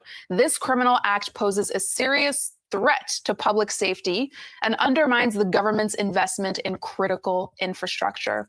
The Lagos state government remains committed to protecting public infrastructure and will continue to take decisive action against individuals in groups engaged in acts of vandalism, environmental infractions, and other criminal activities. And he goes on essentially, but, you know, Dr. Abati, that was such a this video essentially exploded over the weekend, and I know that people in Lagos are looking for answers, and some are saying this was part of repairs. And then very quickly, before you respond, the Lagos State Governor, Babajide Sanwo-Olu, personally also inspected the affected section of the bridge on Saturday, assuring residents it remains structurally sound, safe for use, but he made it clear that destroying public infrastructure being built at enormous cost to taxpayers is completely unacceptable. Let's take a look. I'm sure you all witnessed some viral video that were on in the last 24 hours or so. You know? I want to first commend the head of the Lagos State Police Command, the RRS, and the Lagos State Task Force. Some of their commanders are here. The Neighborhood Watch, and of course, finally, the CAI. These are all complementary security forces that we use interchangeably in the state. And I can see that this whole incident was escalated by the security forces. We're here to see on-the-spot assessment. I want to assure Nigerians and Lagosians that the integrities of the bridges are intact. It is a tech compile and it's fully intact. There's nothing that is wrong with the bridges. Unfortunately, we also noticed that some of the filling that is used to hold the tech compile are some of the things you saw in the video yesterday where they've been excavated. Dr. Abati, I mean, your quick comments on this. What do you make of it? Because of the constraints of time. We often blame Nigerian leaders. We say our leaders are the problem, leadership is the problem. But the Nigerian people themselves are part of the problem. It's a two-way traffic. We may have leaders that we don't approve of, but we also have citizens that are useless human beings because they have failed at the level of civic responsibility. Citizenship comes with responsibility. When government even provides all these amenities, like say bridges, it's the same Nigerians that will go there and be destroying it. They say they want to steal the reinforcement iron rods to go and make metal spoons or whatever. That's one problem. The second problem that has been highlighted here is about public safety. Now, the Lagos State government now says, okay, KAI task force and police and military should go and be monitoring places under the bridge, which, by the way, people have turned into accommodation spaces. So the third point is that we have to address the challenge of urban housing. Now, again, number 4, about security. Do you know that over the weekend, one of the things I watched before I went on set on Sunday was the Minister of Works inaugurating what they call coastal guards to protect the first section of the Lagos-Calabar highway. So even when you build a road, you have to go and employ guards to protect that road. Because these same Nigerians that I'm talking about will go and start removing things from the road. They did it on the third mainland bridge. Within the 2 weeks that the mainland bridge was renovated. So we also have to talk about citizenship, and we have to enforce the law. Absolutely. If we don't have enough people to enforce the law, let us recruit more. That's such a good The point. people are the problem. And whoever is apprehended should be made to answer questions Absolutely. for constituting himself or herself into a public nuisance. Absolutely. I mean, nation building is a collective endeavor. It can't just be on government, but we have to take matters into our own hands as well. Let's take our final story under entertainment with the 5-time Grammy Award winning Angelique Kidjo is now set to become the first Black African performer to ever receive a star on the Hollywood Walk of Fame. The Beninese icon will be honored later this month on Hollywood Boulevard in the City of Angels. Here's one of my favorite songs of hers with Davido. Let's take a look.